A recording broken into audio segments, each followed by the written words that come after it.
All right, we are squarely between the two clocks for 6 o'clock, so we're going to call it. So I'd like to call this meeting of the Chartered Township of Comstock Planning Commission to order. If everyone would join me in the Pledge of Allegiance. I pledge allegiance to the flag of the United States of America and to the republic for which it stands, one nation, under God, indivisible, with liberty and justice for all.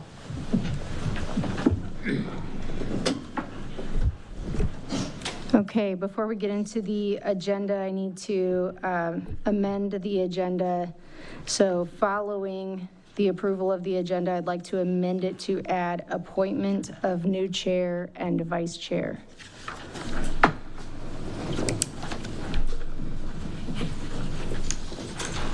And if anyone has any other agenda adjustments, please share. Otherwise, we'd be looking for a motion to approve the agenda as amended. I make a motion to approve agenda amended with having appointment of the chair and vice chair. Support. Motion made by Secretary Kreitzer, supported by Commissioner Weintraub. All in favor of approving the agenda as amended, please say aye. Aye. All opposed, no. Motion carries. Next up is the appointment of a new chair and vice chair. So just so everyone knows, with my recent appointment to the clerk position, I am not eligible to chair any other boards or have an officer position on any other boards. So I will be still on the board as the liaison between the Planning Commission and the Township Board, but as a result, I do have to resign the position of chair of the Planning Commission. So with that, I would nominate our vice chair, Larry Nichols, as the new chair. Support. And there's any discussion you guys want to have about that? No. He's did it before. Right. It'd be a good recommendation to have come on. Who was it that supported that? I'm sorry, I didn't see. Joe did. Joe, okay. All right, then we'll go ahead and vote on it. All in favor of appointing Larry Nichols as chair, please say aye. Aye. All opposed, no. Motion carries. Over to you. Okay. Still need a vice First- chair. Oh, yeah, we need a vice chair. I'd like to nominate Greg as vice chair. Second. Support. Yep. I like to nominate Greg Nowak as our vice chair. No discussion. Any I'm good. Support. I'm on board. All in favor? Aye. Opposed? Motion carries.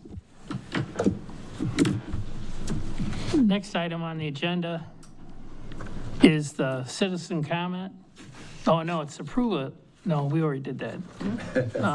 Citizen comment. A citizen may state their name and address and may speak only one time for no more than 3 minutes. This time may not be given to another citizen to extend their time. The person speaking has the floor and no other citizen shall speak during someone else's time. During this time, you will be making statements to the board without discussion from the board members. But you are welcome to make appointments with planning and zoning staff to discuss your comments further. Please keep comments clean and respectful. Hi, Tammy Keeler, Salary Street. Just so that the people here know, we can stop this right now. There was a order by a judge, Ellipse County, filed in Van Zandt County, the facility was located less than 2,000 feet from a school and less than 100 feet from a river, raising safety concerns. They put a stop on that battery plant. This is what citizens can do.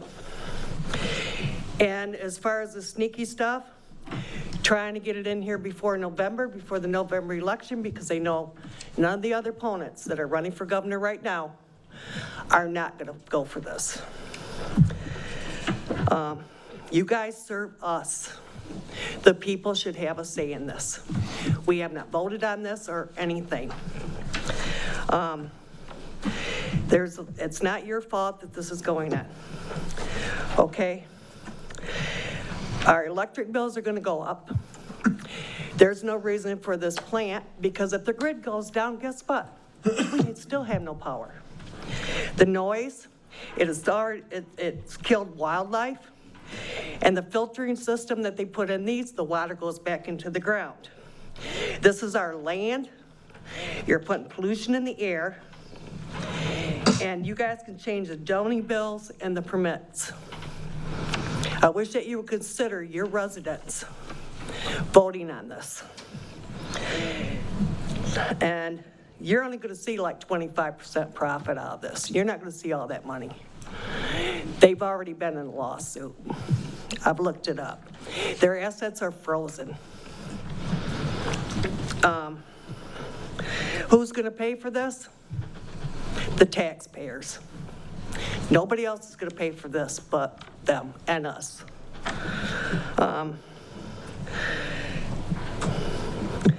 And if that cooling system goes out, we're in trouble. And it only runs for like 4 hours. Nobody's gonna get any power, like I said, if that grid goes out. Not even the batteries. All it's gonna do is hike up our electric bills. My electric bill used to be $200 and something. Guess what it is now? $600 and something. You put this in there, our electric bill is gonna go sky high, and we're still paying for it. The people of Comstock.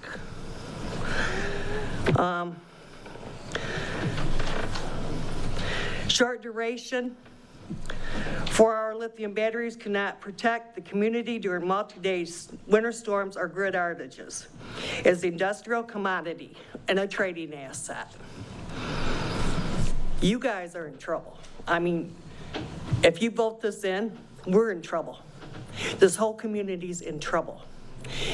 And I want people to go with me to protest this and to take it to court, because I'm going to go file. Thank you. Next week. Thank you.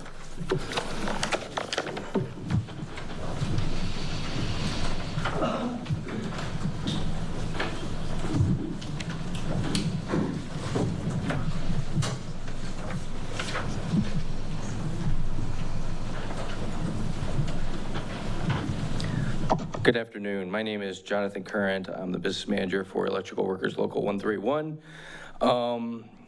I represent 600 electrical workers in Kalamazoo County, and I've taken a look at some of these plans. I know that there's a lot of concern about it. From an electrician standpoint, what I see is a safe system. I have worked with these battery systems before. In 2019, the way these battery systems worked was very different than today. Now what you have are isolated, individualized units with thermal barriers of precast concrete and Connex. These systems, you know, whenever I have electrical workers and electricians working on a system, we want it to be safe. We don't want our members being caught in unsafe situations. We don't want them exposed to things that are a potential hazard. And, you know, so we look at those things a lot. And in my experience, when you look at a system like this, it's well designed. It's designed to contain thermal exposure. It has egress. It's designed to contain your potential toxic emissions. It is a type of system that I would not have a problem sending my electricians to go work on. It's not something I'd be afraid for them to build. On top of it, battery systems are pretty normal. You know, in the past, you would have battery backup systems, maybe not quite like the lithium ion battery systems, but they might just be exposed car batteries that you put in series to the point where they're 2,400 volts. So if you can imagine how many batteries that is, just exposed terminals, those can be very dangerous. These systems, they're self-contained, they're individualized modules. They have monitoring and cooling and fire systems to suppress them. This is not something that we're worried about. If this thing gets built, it's gonna sit there and you're gonna forget it's there. And with regard to cost on the grid, for those who don't understand how utilities work, We have things like peaker plants, we have things like nuke plants that when, during down hours, they produce energy, but there isn't necessarily demand for it, right? That's why your electricity bill goes down at night. When you can store that energy, that's electrons that you're saving at a lower rate so that you can use them at peak demand. It's going to make this is the only way to make our electrical system a little bit more affordable. People want to know why costs go up. It's mostly because of distribution systems. The more that you have electrical sources throughout your distribution system, the better it is. And it's a lot cheaper and easier to build a battery system than it is to build a giant gas plant. And if you think that batteries are a concern for emissions, you should go work at a gas plant sometime. So thank you for your time. Thank you.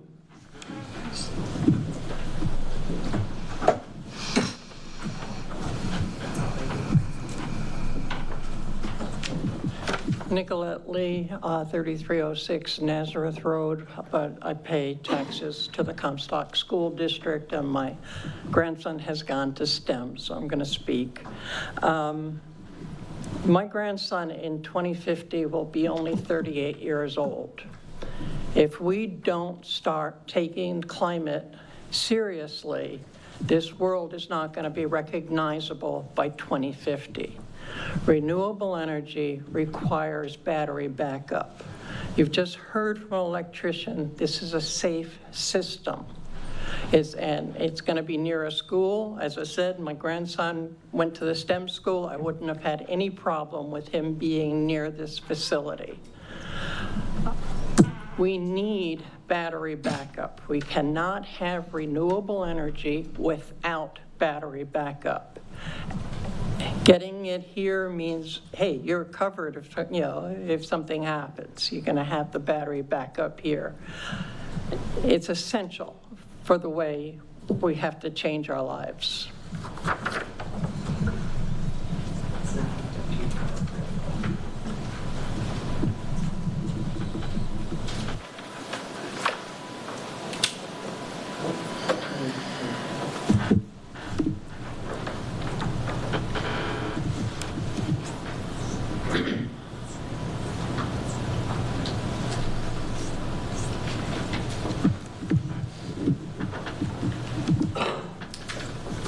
Hello, my name is David Careau. I'm a professor at Western in the biology department. My specialty is in the human health and ecological consequences of climate change.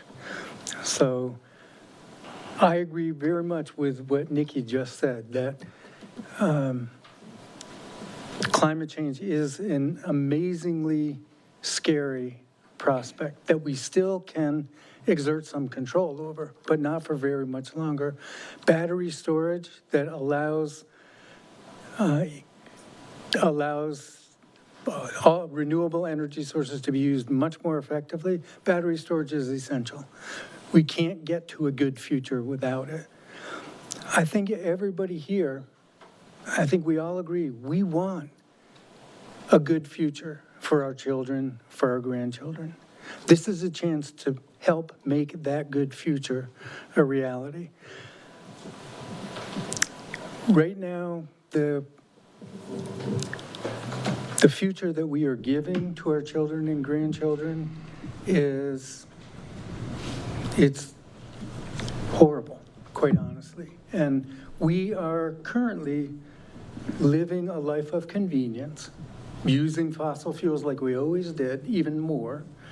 So that we don't have to change anything, but the cost is our children do not get a livable world. And they will ask, why didn't you do something when you had a chance? This is a chance to do something. Okay, it's not going to solve the issue, but it's going to be part of the solution.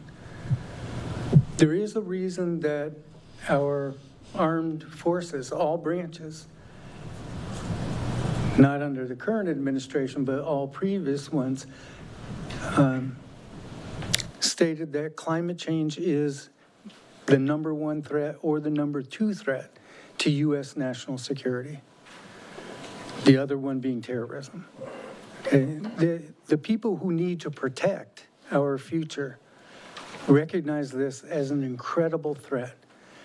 And we are all, for most of us are sitting here doing nothing about it and just saying to our grandchildren, hey, I hope it works out for you. They will ask, what could you have done? And in my opinion, supporting battery technology in any way, battery technology, battery storage is going to be absolutely essential. We can't get to a good future without it. You can say, well, I did this. And that's going to be more than most of your compatriots could say. Thank you. Thank you.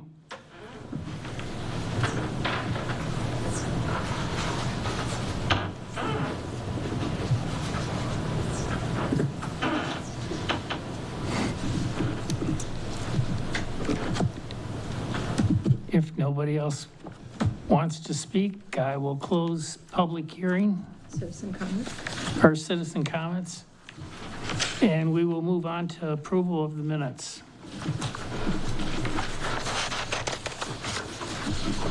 Do we have any changes, or you have a change? Yeah, there was a change regarding the meeting minutes. It needs to reflect that the date of the minutes that the Planning Commission is adopting from the last meeting date. So Kyle, when would have been the last meeting?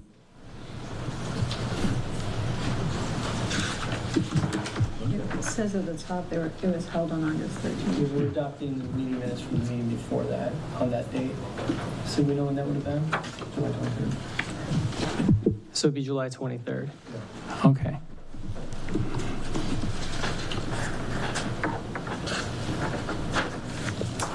So we're changing the first sentence to July 23rd? Yeah, and that revision would be made. It's on page 2 of the meeting minutes, line 3.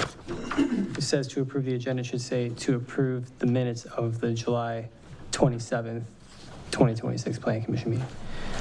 So we should have changed that. with Yep, the it's agenda, just- not the- In the minutes.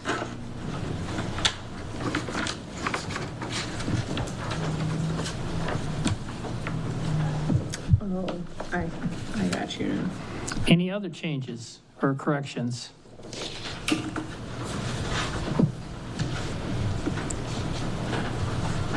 If not, I would be looking for a motion. I move that we approve the meeting minutes from August 13th, 2026, with the amendment made by or recommended by the attorney. Support. All in favor? Aye. Opposed? Motion carries. Next item on the agenda is under new business, 5315 Wynn Road site plan review. Thank You you, wanna- Yeah, thank you, Mr. Chair. So it's a different item tonight, not battery energy right off the bat, so that's helpful. We do have an application before us for a business expansion development at, as you indicated, 5315 Wynn Road. It's for CT Electric. They're proposing a warehousing, office, and storage center at this site. It's currently zoned M manufacturing, so it is considered a permitted use. We have worked with the applicant and their engineering team throughout this. Zoning and use complies based on our ordinance standards, schedule regulations, including dimensional standards for setbacks, are compliant. Landscaping, based on what was submitted, is compliant in our mind. Trash enclosure, parking and loading, and exterior lighting all complies. With that, they're surrounded by manufacturing to the north, east, south, and west. Dimensional standards, the M district does have some that are more lenient, so such as no minimum lot size or lot width. With what they're proposing, it's just over 3 acres with 700 feet of frontage. The primary structure will be 75 feet or more away from the front yard, secondary being 45. Side yard and rear yard setbacks exceed the 30 and 50 requirement. Building height is proposed at 25 and some change. Lot coverage, approximately 12%. Landscaping and screening, they do meet the requirements of your ordinance, even taking into account the revisions you have recently done. Trash enclosures proposed, just like a typical trash enclosure, solid on 3 sides and a gate on the front. Off-street parking, they have provided a indication of the maximum level of employees on site. And with that, they do meet the standards for minimum parking on this. Surface and drainage, they do have an area out there that will be aggregate or porous to an extent. They have included a maintenance plan for your consideration as well. Curb wheels and chocks for sidewalks. And then exterior lighting as well will be compliant with the standards of the zoning ordinance. With that, I have heard from the fire chief. Initially, we did request or want to know if it needed to be sprinkled or if it's a fire suppression, such as a hydrant, needed to be out there. I have included Mr. Kessler's email for your consideration in here, indicating that because of the size and location, he is not requiring them for fire suppression or the addition of a hydrant. Paul Schramm, the engineer working with us on this, has provided a response to some of our initial comments that our team found. So I can stop and go through theirs if there's anything in that regard. Again, site plans in here. Zoom out a little bit. Mr. Prest, I do believe, also looked at this too from an engineering standpoint, and then everything was compliant in that regard. So generally speaking, and I know that's different around here, it is a compliant plan in that regard, and staff's recommendation is for approval. We would encourage, though, the Planning Commission, should you find agreement with that, that if you were to make a motion for approval, you just reference the staff findings and facts of the staff article, as well as the findings from the township engineer as part of the approval process. The applicant and their engineer is here, so if their commission does have further questions on the project, I would defer you to them. However, this seems like a nice addition for Wynn Road. Okay. Would the applicant like to speak to this? I can if you need me to. Sure.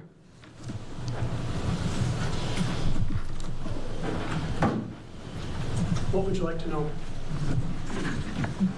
So, yeah, it's going to be a pre-engineered steel building. It's going to go on the far west side of the lot, kind of right next to Overhead Doors building. It's got a big parking area just for vehicles. And also, we tried to get 2 driveways, and we can't. We can only have 1, so we have to have room to have a semi turn around in our driveway and get back out to the road. Yeah. Any questions?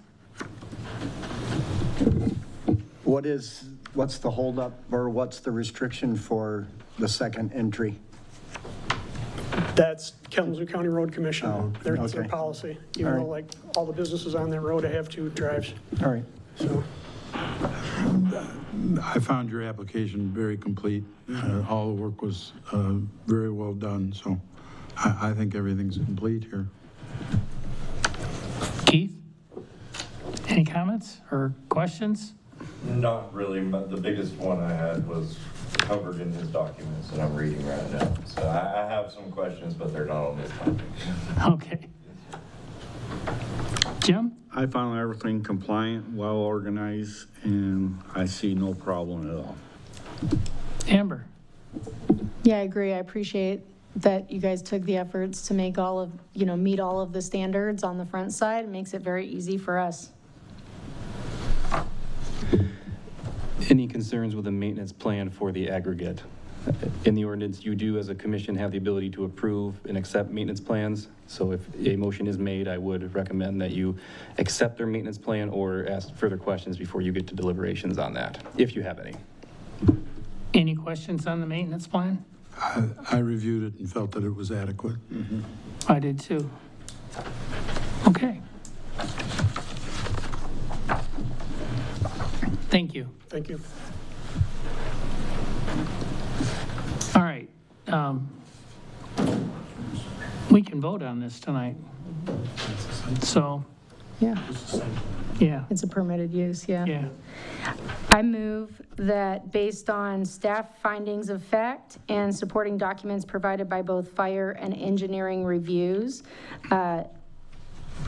along with that we approve this site plan for 5315 Wynn Road and accept the proposed maintenance plan by the applicant.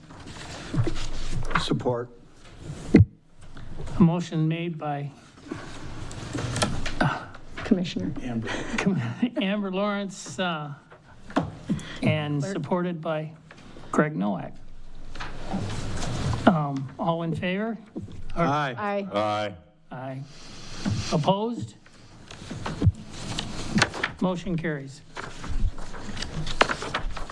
Next item on the agenda. And then, Mr. Chair, for the commission's benefit, I will work on a approval letter next week when I'm back in the office and indicate to the applicant, you know, that it was approved tonight and spell that out further, the staff findings. Thanks, Kyle. The next item on the agenda is continuation of Swan Cygnet Battery Energy Storage System proposal. So our team put together a response to some common questions and concerns that have been raised over the past few months and throughout this process and even during the ordinance review process. This in no means is advocating for the applicant in any manner. This is just to help clarify some of these common elements and questions that have been received to date from written communications, people, residents at the podium and so forth. So we felt it was probably prudent to just help dispel maybe some misconceptions in general. And a lot of this is applicable to other special land use projects that we'll see throughout, you know, the time here. One, there will be no economic benefit to our community. The applicant has provided details, and I know they'll discuss this further, but with the ordinance itself, there is an $825 per megawatt community host agreement. So based on what they're looking at for this site, $330,000 a year to roughly $6.6 million for a 20-year project. So there is that type of economic benefit to the community. We do not support a data center being built here. I keep getting occasionally calls from residents against data centers here. I don't know where that's coming from. This is not a data center, and there has been no plans for a data center, and the township has a moratorium currently for data centers. That's not to pick at anyone, but I do occasionally get comments advocating against a data center here. So I wanted to just to kind of dispel that initially, that this is not a data center. Why does it have to be built here if other places were a possibility? I referred to some of the analysis that the applicant did in 2025 that is still online and available for anyone who's interested. They went through last fall, late summer as well, of looking at alternative sites. I'm sure they're happy to talk further about that tonight as well. But they did provide public information last year on alternative sites that were considered and reviewed for this. Why were we not told about the opportunity to purchase the course before it's already been sold? This is a private property matter. I mean, I can acknowledge the concern from residents. However, I'm sure Mr. Kreitzer can expand upon this. As a realtor, you don't notice your neighbors if you're selling a property. I'm not trying to debate anyone with this. It's just, it was a common theme that came up throughout comments that we received. 5, can we buy the golf course to keep it a golf course? My honest answer is if you can offer more money to them than an applicant, go for it, I'm sure. But again, this is another common element that we received. Do we have a choice to allow this to happen in our backyards? As we described previously, Public Act 233, which was adopted in 2023 by the state of Michigan, does remove local control in essence. It's a detailed document, and I don't want to overview anything too much on it, but 233 did take away the ability for communities to say no or to not work with applicants on this. So in December of 2025, the Township Board at that time did adopt a battery energy storage system ordinance. At that regard, that was a 7-0 vote. It wasn't a 4-3, it was all 7. And they felt at that time it was the best ability moving forward to help protect the community by having more rigorous standards than what 233 allowed. 7 is converting one of the existing recreational assets into an industrial energy facility, truly the best long-term interest of the township. That's something for others to decide in this regard. 8, our community should demand convincing evidence that the local emergency responders have the training, equipment, and resources necessary to respond to a major incident. Again, as part of the battery energy storage system ordinance, there is an emergency plan and other sign-offs by our fire department that has to take place for approval. The fire department has been heavily involved in this on their end for this project and would be heavily involved in any battery energy project on this. So in that regard, and I know Chief Beauchamp couldn't join us tonight, he'll be here at the next meeting to discuss further, but there is significant review by our fire department on this type of project. Our community should demand, no, we already read that one. The township has an opportunity to protect an existing community asset. Yes, but it's a special land use, so there's review criteria within our zoning ordinance for every special land use that you as a planning commission will go through and determine if those findings are met and satisfied or if they're not. So that was a high-level overview of some of the concerns that we've received so far, and then we get into more of our analysis here. Mr. Presta did provide, and it's on your dais as well, some context as well. I'll ask him to chime in now regarding water and from the county health department, I believe, based on concerns that residents have raised at previous meetings. Mike, if you don't mind. Yep, we just, there were some questions about, private wells and water use at the last meeting, so we reached out to the Kalamazoo County Health Department since they are the permitting agency for water wells, and they provided some clarifications, some explanations on the background there that we can get into if you have any specific questions, but it's just a general statement that, they look at the water use of the applicant in their permitting process. It's not the township doesn't have a role in permitting wells. It's all done at the county level. So be happy to get into that further as we get there, but just wanted their input for your reference. What is the purpose of the well at the BES? What is it being used for? What is the water used for? Would you like me to defer to the applicant, Mr. Weintraub, on that one? Okay. Is that all right? I mean, I want him to speak for Okay. Jan or James, would you mind addressing that further? That's what I thought. I want to hear that. Good evening, everybody. The purpose of the well, we mentioned that there is two 30,000-gallon tanks proposed currently for the facility to be used as a fire water in case of emergency, right? We are unaware of our ability to connect to the city water system or the township water system or the communal water system. It is possible. It is possible to work on that connection. However, as a redundancy, we are proposing these 30,000-gallon tanks, and as a result, we need a water source, and that water source needs to be reliable enough to be able to replenish these tanks should there ever be a need to use those for fire suppression. It's also a redundancy for the fire department should anything around the area ever catch fire, right? So it's kind of a dual purpose, and the well itself has to have certain parameters to be able to replenish these tanks, flow rates, and those sorts of things. And that's the only reason why we need to source it through these as opposed to replenishing it through a community water main. Okay, thank you. That answered my question. Thank you. Any other questions? All right. Our team did update our staff report based on, again, comments received from the public, based on comments made by the applicant as well to help clarify some aspects. So within your packet, the initial letter is predominantly the same. However, we did add in context with the August 17th date on there. One item I do want to draw attention to for the commission as a reminder and the public as a whole, the Michigan State Code has provisions in here for special land uses. And under number 3 on here, and again, I'm not advocating in any manner for this project. I am informing the commission of the state statute and what their duties and requirements are.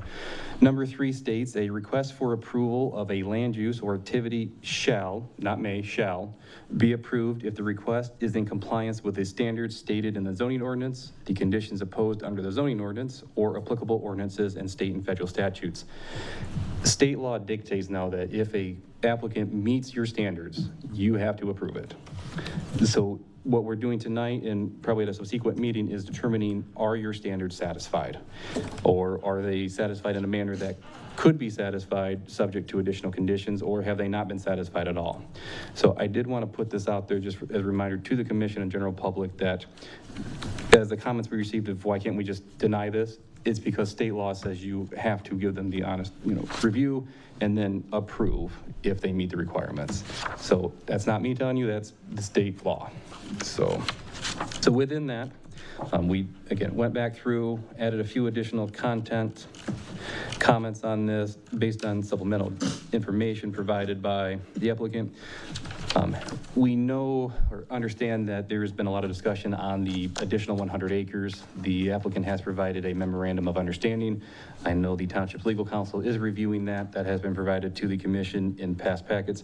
That'll probably be a further discussion, what that property will look like. It's a parallel or side tangent of your overall duties on this. Yes, it is a portion of your review consideration, but there's a lot more to flesh out than probably what is beneficial tonight in that regard. We continue to go through this parking, as indicated in the past. Once this is a man-stationed or fully constructed, should it be approved, they don't need parking, right? It's not a industry where you're going to have employees day in, day out, manufacturing. There may be, as indicated by the applicant, on-site maintenance personnel, but in the essence of a full parking lot, we did not find it applicable in this regard because of the limited manned. Same thing with layout and dimensions of the parking area will require further review should the recreational component be approved. So what we mean by that is, if we get to that stage of discussion with the applicant, the Township Board, Parks Department, whoever else needs to be involved, at that time we would look at what parking requirements may look like for that proposed use or what the use would be. But in terms of the project itself for the 400 megawatts, we kind of deferred to future dates on that. Exterior lighting, again, the applicant has indicated that they'll meet dark sky initiatives. We got the additional agency reviews. There continue to be supplemental documents that are presented to you throughout this based on comments received from the public, comments received from the Planning Commission. Those are further along in the packet. The applicant has provided again, follow-up synopsis of Q&As, and I will let them later defer to that. So as a reminder, you're looking tonight as a start of the site plan review, special land use review, and battery energy ordinance review. So there's really 3 buckets we have to discuss tonight. So I will stop there and ask if there's any questions that may have come up between last meeting and now that the commission has. Any commissioners have any questions or comments or?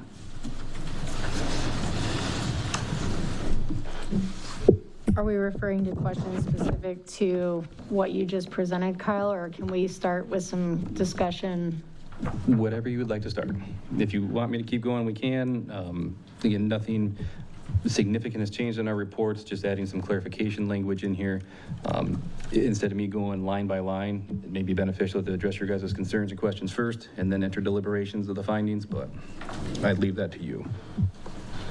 Probably be better if you went ahead with your questions, because it's going to be, then we could address them as we come to them. Or do you want to do it as we go through it?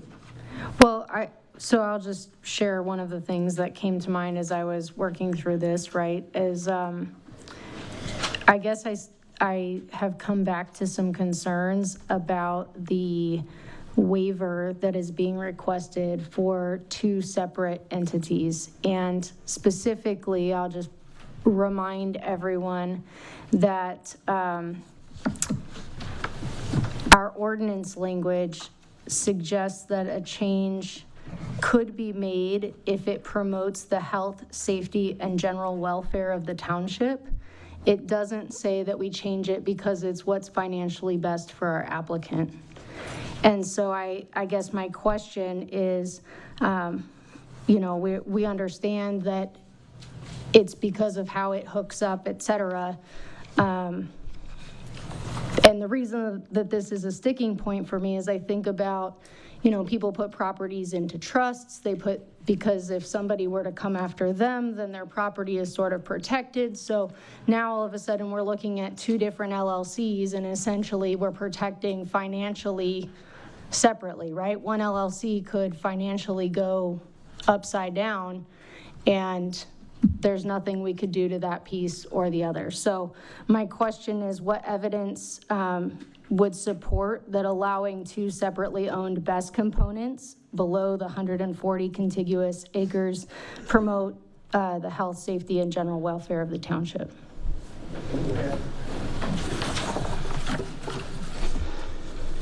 Good evening, Stephen Esty on behalf of the applicant. So, number one, both of these entities are under the same parent company. The reason that there's two separate entities is there's two regulatory submittals that are going under parallel paths at MISO, and those are on different timelines. So it has to be built in two phases. Each entity will have a decommissioning agreement, a community host agreement, that will be distinct to that entity. So the entities will be financially obligated to post bonds per entity for each phase of the project. They will also be financially obligated to pay the community host payment under each community host agreement, $2 million of which can be paid up front immediately for each project. So that's $4 million plus another $2 million under the Eagle grant. So a significant portion of those funds will be immediate for the community because of the way the ordinance is written. Also mitigating against any future financial component of these LLCs. But these LLCs are part of a $1 trillion parent company. So, I mean, contrary to some of the comments that have been made here, there's no issue with funding with this entity. I mean, this is a global entity. It has plenty of money for these projects, and these two LLCs are simply set up for administrative purposes due to the way that it has to go through the regulatory process. And I know we did have this reviewed by council as well. I don't think it was Mr. Cochis. I mean, I think it was Mr. Thal when he was here. And we sent him the corporate documents that were needed to take a look at that. Right, but we're still up for having to provide a waiver because it doesn't meet the ordinance. And again, I understand that there's financial benefit, but that doesn't necessarily equate to health, safety, and welfare. And so, well, if I can address that briefly, there's no financial benefit to us in doing it this way. It's just it has to be done this way based on the regulatory submittal process. I do think it does benefit health, safety, and welfare of the community, as we've set forth many times. These battery energy storage projects, as you heard tonight from a number of the people that testified, are significantly important for the future of the grid. And it is a situation where it's not that the grid would go down and this would all of a sudden come alive. It's that this battery energy storage provides the ability to keep the grid from going down. It provides a backbone to the grid. It provides resiliency. It provides stability. It provides reliability. And the reason that it's necessary is that you have things like solar and renewable energy, which are important to the development of the state and the country, that when they're not operating, when the sun's not shining, when the wind's not blowing, there needs to be a place for the electrons that they've produced to be stored during the times that they were productive. So those electrons can be put back onto the grid during times of high demand. So it's a chess piece puzzle with the way the grid works, but it's very important, and the state certainly understands that. That's why it's mandated a certain percentage of renewable by 2030 or 2030. And it's also why they developed Act 233. I mean, our desire is to work with the township and to get this money to the township. If we go to the state process, it's only $2,000 per megawatt on a one-time payment. We're paying significantly more than that through this community host agreement that we've presented to this community. We want to be in Comstock. We want to work with this community. That's why we've done all of the hard work that we've done. Our desire is not to go to the state, and I think that was one of the reasons that a workable ordinance was developed, so that you could control certain things. But in the end, I mean, we presented the waiver. I think it could be viewed in different ways, that you don't need the waiver because it really is one project. But in the unlikely event that the commission decided that, wait a minute, these are two separate tranches of this project and the 200 acres becomes an issue, we wanted to at least present an avenue where the commission could look at that and still approve that project in that manner. Yep. Thank you. Can I ask a technical question? Yeah. And maybe this is a James question, I don't know, but help me understand So we talk about the renewables, right? We talk about wind and solar, and wind is different, but we don't have wind locally, right? If the lower, and I'm truly trying to understand this, if the lower use time, right, typically from 12 a.m. to 5 a.m., right, middle of the night, there's also no solar at that time producing. So if solar is producing that energy, like, help me understand how we're able to store it also during low use times when it's not producing it during that same time. Does that make sense? Yeah, it does, and I'll let James or Jan comment further, because that's probably more in their domain. Sure. But it's not just solar electrons that these batteries are taking. They're taking excess energy on the grid at times when the demand is low. They're storing it for periods of time where they can put it back on the grid when the demand increases. That could be from nuclear, it could be from clean coal, it could be from any source. But it's also critical to the renewable source, because the renewables are what we're developing now as additional generation, because they're able to be developed quickly. There are no new nuclear plants coming online. There's no new clean coal coming online. Those are coming offline. And so when you build these renewable plants, you have to recognize there will be times when they're not producing energy. And so there needs to be a time when we can capture excess energy from the whole system and be able to put that back on the grid during the evenings when the sun isn't shining and the renewables aren't working. You can add. I bring it up because it feels, whether accurate or not, right, it feels a little bit of like smoke and mirrors that we're pitching this as it's a renewable energy piece, but yet when it's storing power is not. And I think like that's hard for not just myself, but other people to comprehend and understand. And so that's why I bring it up. No, I'm happy to answer that. And we haven't had a chance to talk about how demand and supply works and how to basically understand this in a simple way. Jan Provaznik, representing the applicant, I came here and didn't even introduce myself earlier. I work on development of these projects together with the team here.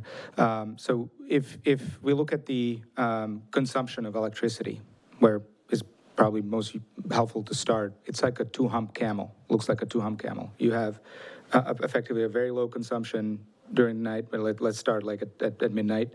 Then it peaks up when we wake up and we're at home. Everybody's at home, right? Everybody has the lights on. Everybody's cooking breakfast, and then you go to work or school, and then the millions of houses basically turn into like office buildings, right? They're more efficient, right? And manufacturing plants turn on and all that. But even with that, all the peak energy or energy consumption basically tapers off and kind of stays at a certain level during the day. And that's where we, by the way, have most solar, right? So the solar is built for the demand. We are allowed to build solar up to peak demand, basically, or even above, right? Because there's some laws that allow for that.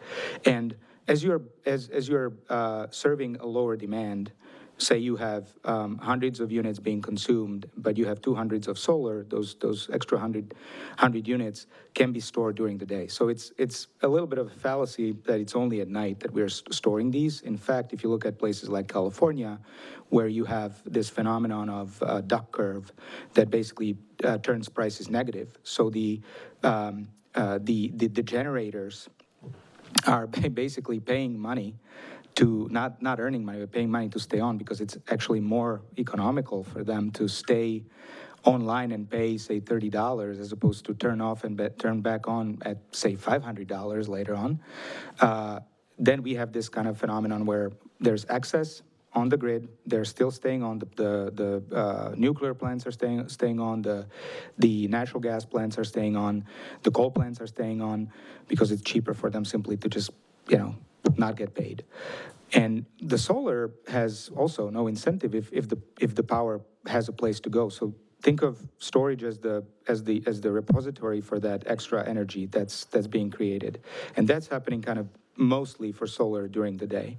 And then you get to the second hump of that camel, which is the nighttime. Again, everybody leaves work, comes home, again turns TV on, AC, everything, right? Even a bigger hump, right? And then it all tapers off around, 9 o'clock, depending on where you are. And so this is kind of the trend that we need to understand. And of course, the naturally simplest way of understanding is that it's windiest at night, and it's sunniest during the day, right? And so we have two complementary resources. And in fact, for Michigan, that's almost always true, where you have solar during the day and wind at night. And pretty much around Midwest, that's what we're seeing. And so the battery then helps to store that excess energy, that call it negative priced energy, and release it at the time when otherwise we would have to pay $500 a unit to keep serving the extra need that comes with the AC. Hopefully that's clear or simple enough to understand, but that's how it works. Thank you. I have a comment.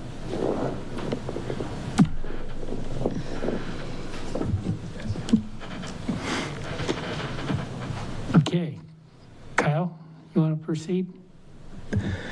So what we're asking for you tonight as a planning commission is to start to go through your findings of fact and the requirements here. Again, we prepared this generic table enough to help give you guidance on what we have found. Zoning and use complies because it is a permitted use with a special land use considerations under our ordinance. Schedule and regulations, Amber's already hit on this kind of with the waiver. Landscaping, we'll talk about further here, but so we went through and gave you our recommendation or our findings based on these stipulations for both site plan review, the best standards, and then special land use considerations as well. So probably similar to what you did for the Watts development some months ago. I know it was long and tedious, but you probably should go through each category and discuss and find if they are compliant, if they could be compliant with conditions, or if you feel that they have not met the conditions and standards.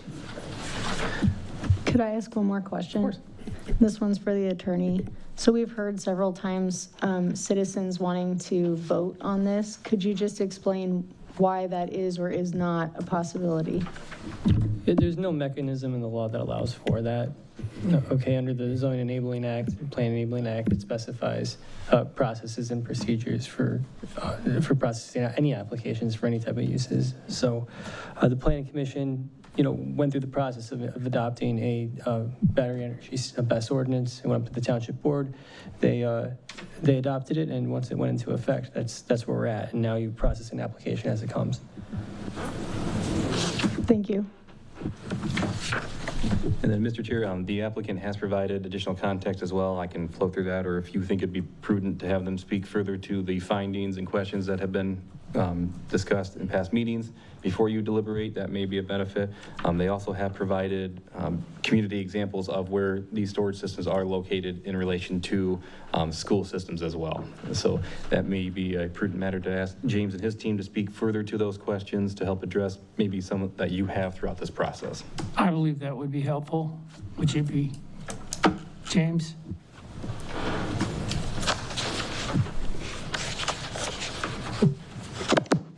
And for everyone's benefit, James Hingston, also on the development team for the applicant. And then Kyle, will you be able to bring up? Cool, thanks.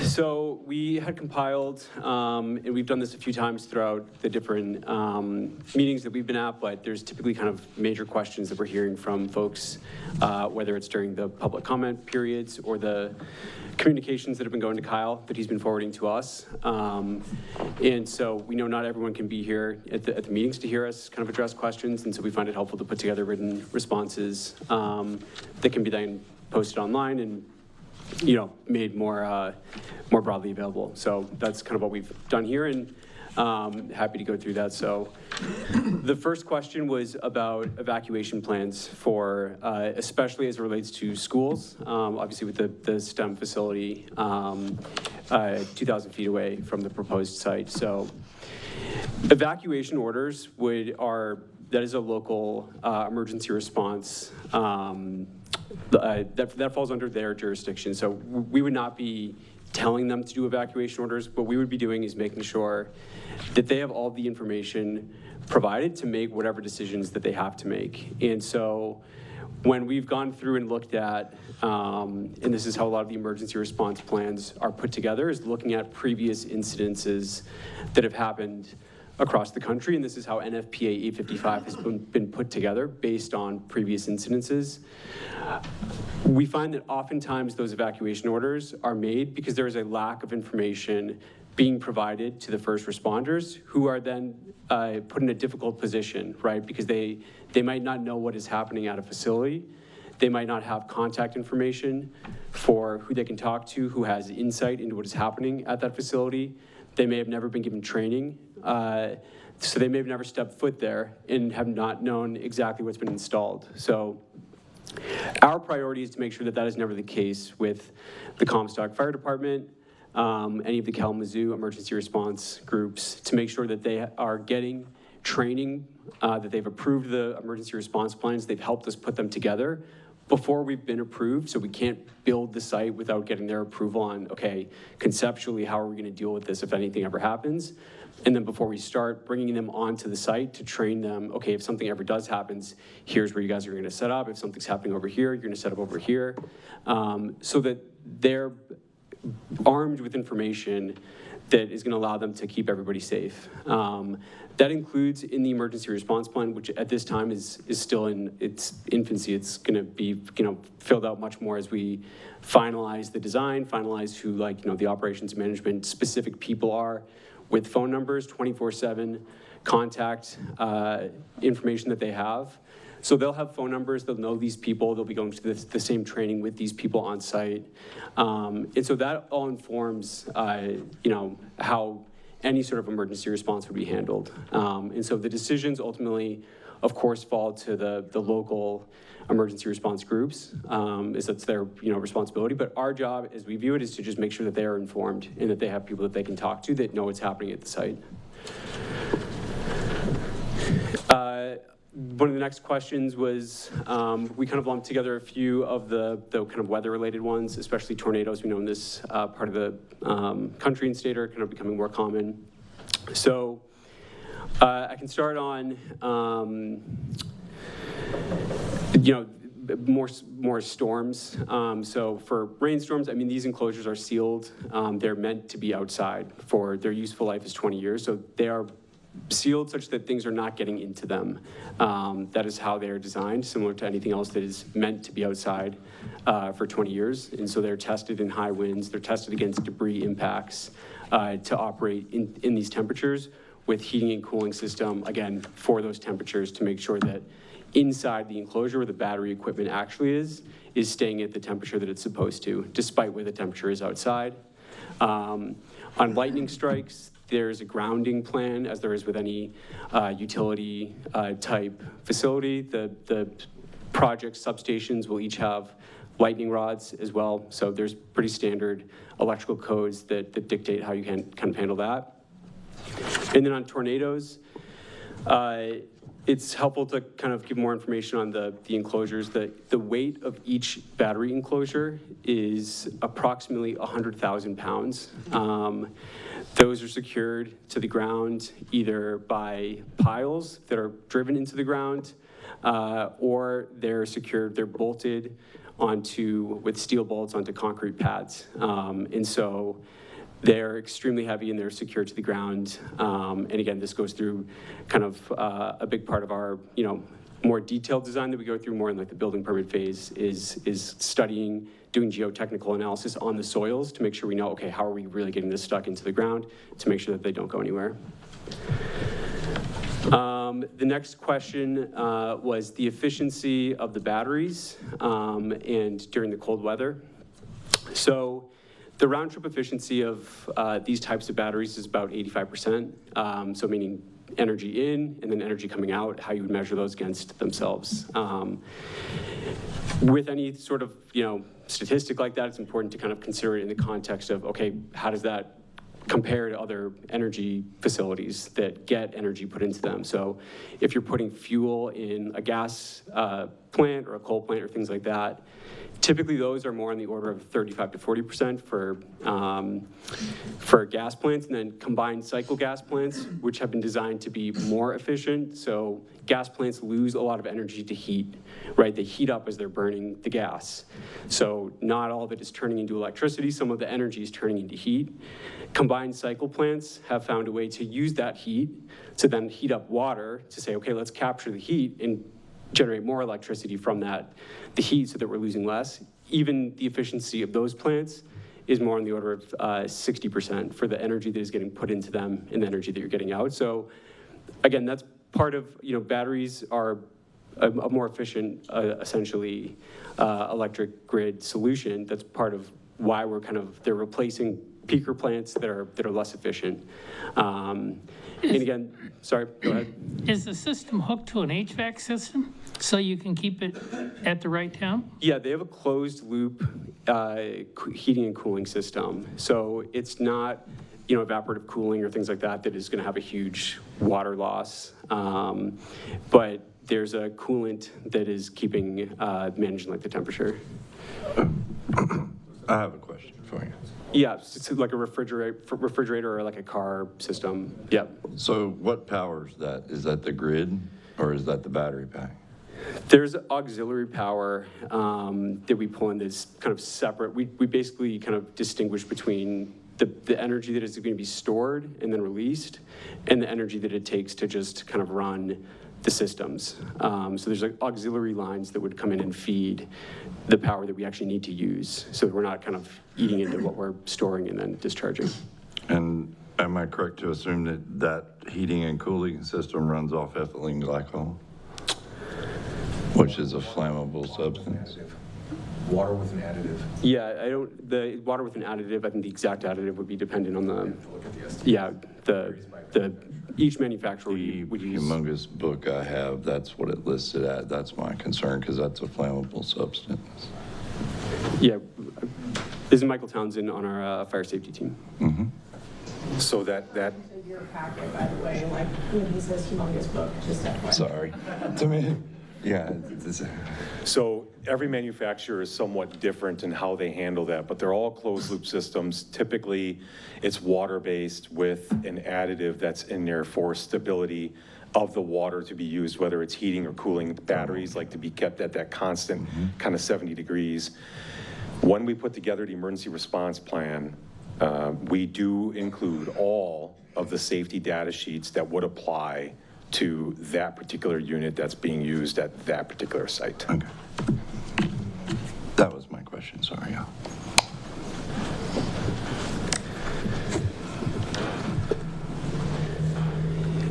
The next question we had is if transmission lines are down, how would the battery deliver energy?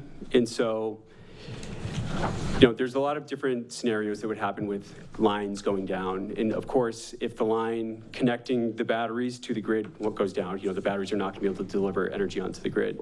But if Comstock is getting energy transmitted from far away on high voltage transmission lines, and somewhere along those lines, there is an outage or a line that goes down, or there's planned or unplanned maintenance, then you have locally distributed energy here that is not relying on it coming from far away. And so that's, I think, what we've kind of referred to as, or you'd be able to kind of avoid, as Steve mentioned, outages, because again, you're able to balance the grid in a better way because there's locally distributed energy here. So not every single situation, we're not going to promise there could be no blackouts ever here, but you're going to be better served to have a locally distributed source of energy, not relying on it being transmitted from far away on long high voltage transmission lines.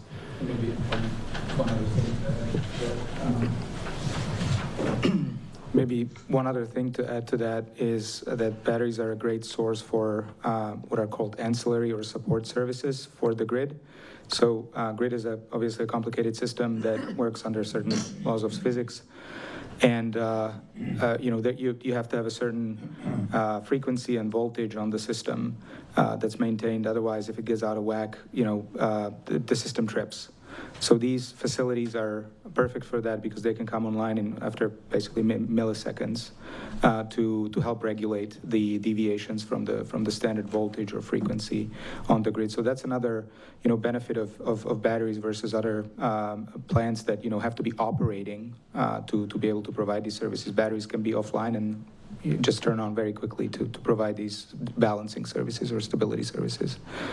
And that way you can keep the system, if it's more local, you can help the system with what I call an oomph, or take a little bit of that voltage down in order to regulate the That's a technical the term. deviation. Yeah. Oomph.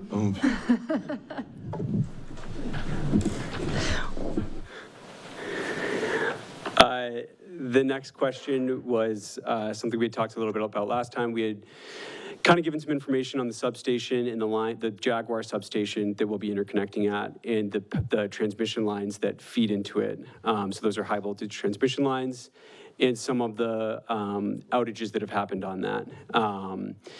And we just wanted to kind of make a kind of distinction that there are plenty of unplanned power outages. That would be, something, that we didn't account for.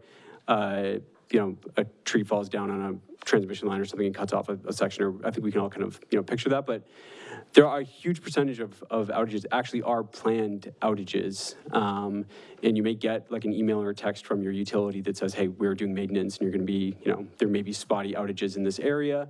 And especially as we're relying on more and more old aging infrastructure, we have to do more planned maintenance, which leads to more planned outages. And so, again, I think we had talked about last time about the J.H. Campbell coal plant, which has been extended.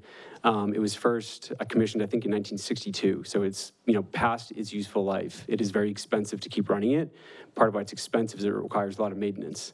And so when you're doing maintenance on a facility like that, you can't necessarily keep it hooked up to the grid powering everything. And so we just wanted to kind of give more information on how those outages kind of work, and that there's, a little bit of a distinction there between planned and unplanned. Benefits to Comstock residents, and I think some of our foremen got a little wonky here, sorry about that. So, I mean, we've talked a bit about this already, but there's going to be, and I think we get a little bit more into it also in a different part of the FAQ as well, but there's going to be property taxes on both the land and the equipment here. So we've talked about kind of like the big investment that this project represents. Most of that is into the actual equipment itself, which is going to sit on the land. That equipment will be taxed.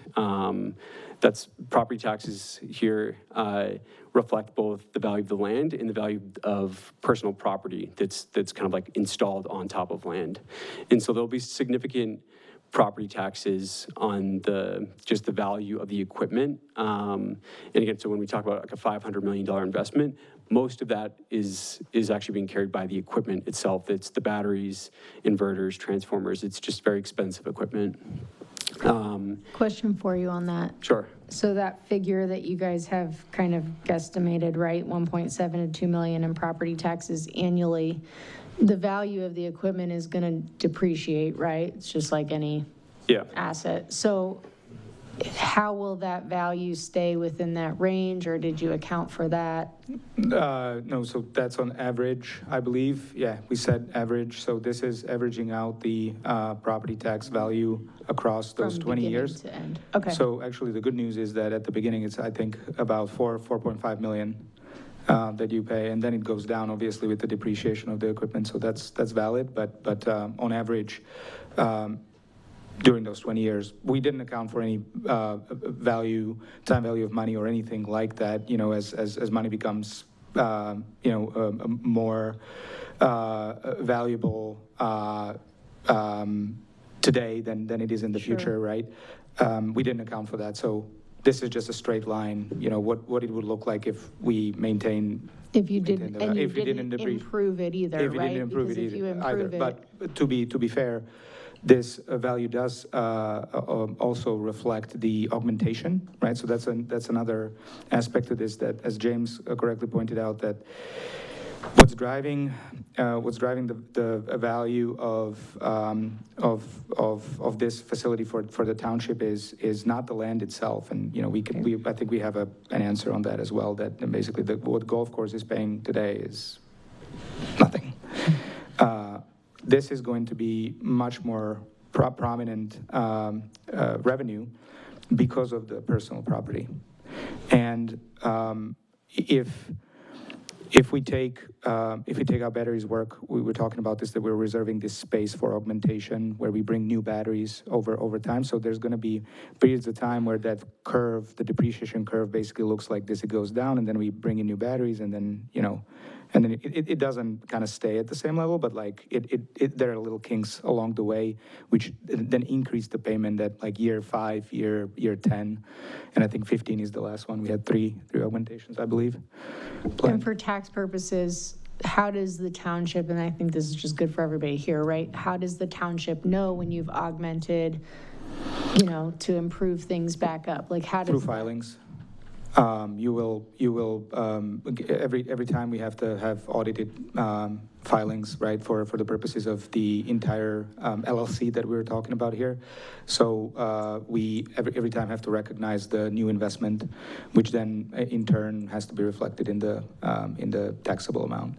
Thank you.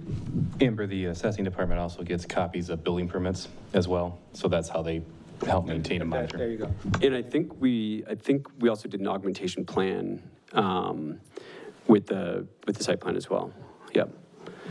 And then I know we talked about the community host agreement a bit, and again, kind of what Steve was getting at before with like the two entities. I mean, we viewed that as kind of, if we're going to have two community host agreements, we are then actually not being protected by the $2 million cap. Each agreement would hit the $2 million cap, providing $4 million upfront. So the two entities would be a pretty significant financial hit to us by now having two agreements that are each capped at $2 million upfront when we start operations of the facility, rather than just one cumulative agreement that's then capped at $2 million. And in addition to that, the new EGLE Renewable Ready grants, the kind of like rate that they've set, this facility would qualify Comstock for $2 million in grant funding, which it otherwise would not be if these facilities weren't cited here. And we work with, we've already started working with other communities in Michigan where we're developing projects on cooperating and basically helping, doing whatever we can to help make sure that they're able to apply for those funds early and try to secure the grant money for the townships. And then, of course, the last piece is, one of the changes that happened to the ordinance was the 100-acre requirement. So, figuring out the best way to use that for the community is kind of still up in the air, but something that we were excited about, securing a site that, met that requirement to provide 100 acres to the township. Maybe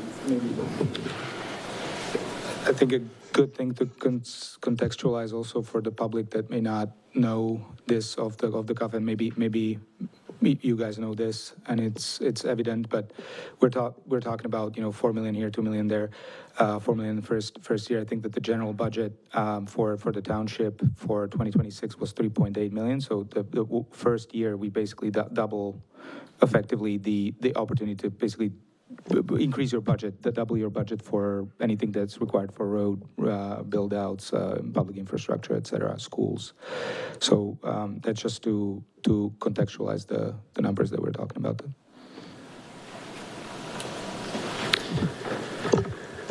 The next question was on sound, and we spent some time talking about the noise walls or the sound walls that were proposed for 3 sides of the facility, so the east, the north, and the west.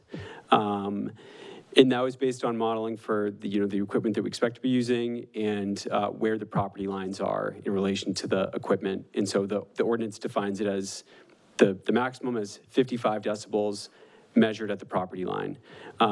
So the question that kind of came up is, well, why isn't there a sound wall on the south, if you're doing it on the other 3 sides?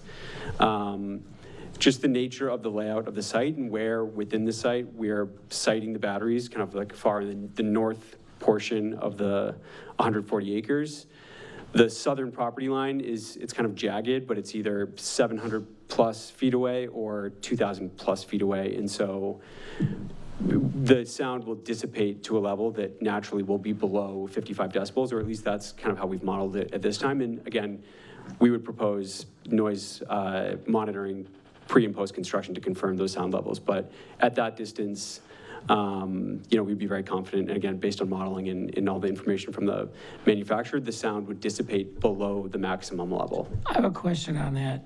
I noticed in the big book, as they call it, that you're using insulated wood walls.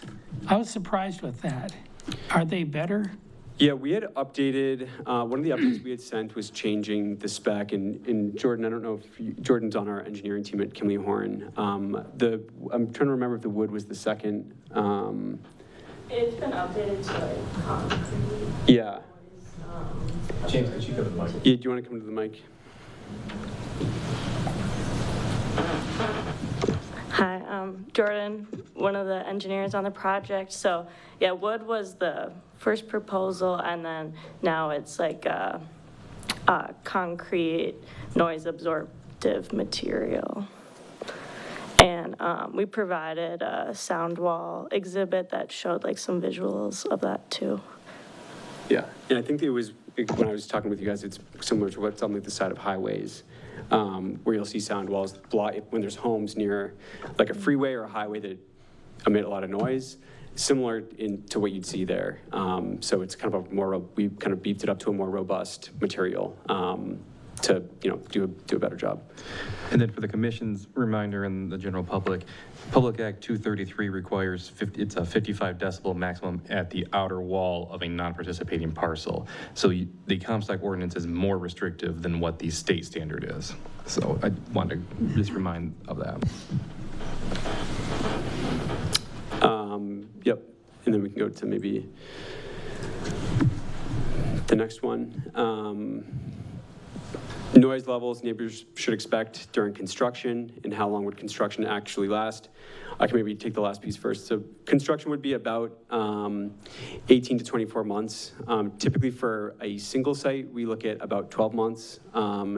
We would hope to have some sort of efficiencies, with the two phases that are, next to each other, and, be able to maybe kind of shorten that from just 24 to somewhere in like the 18 month. But, just to be conservative, we've kind of estimated 18 to 24 months. And then the construction itself, the noise is a little bit different than what you sometimes imagine with, loud blasts and jackhammers and things like that, because, again, a big part of what we'll be doing is installing, with the enclosures themselves, really heavy equipment. And so kind of trucking them in and then having cranes place them, setting foundations that they're placed onto. So some of this will depend on kind of the final design, how much earthwork we'll be doing, and grading the site. But that's a big part of it is placing heavy equipment.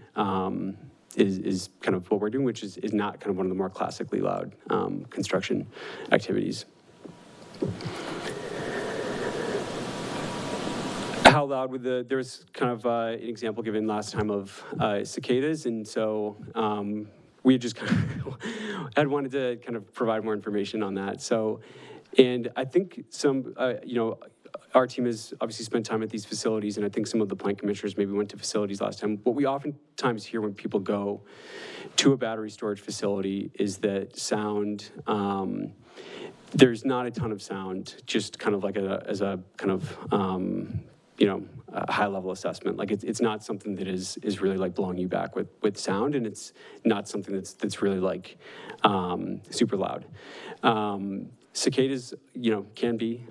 They're oftentimes measured actually much higher than the maximum here. And again, that would be at the property line if someone was standing on our property line or kind of just on the other side of it. The further you go away, the noise is dissipating very rapidly. So the cicadas is a great example because it actually should be this facility will be quieter than what you would typically think of as like a chorus of cicadas, as we put it. Will converting the golf course to a battery site reduce the township's tax revenue? No, we kind of went through this, so we don't need to belabor the point, but we would expect a significant tax increase for the township. In a major storm, could runoff or this from the site carry contaminants into Morrow Lake, the Kalamazoo River, or Lake Michigan? No, so we've talked a little bit about our stormwater management plan, you know, basically, we've also talked about the way the batteries are sealed and enclosed. So nothing is coming off the batteries during, I think what oftentimes people are jumping to is like a fire situation, but it's important to just think of normal operations. Nothing is coming off the batteries. There's not chemicals being applied to the outside of them. There's not manufacturing like going on or anything like that. These are not lead acid batteries. There's not a lot of fluid, the electrolyte is absorbed material. So there's electrolyte in the batteries, similar to the way that we've heard our engineers explain it, like there is eggs in cookie dough. You're not going to just shake the egg out of the cookie dough. It's absorbed into that material. That's how the electrolyte is absorbed into the batteries themselves.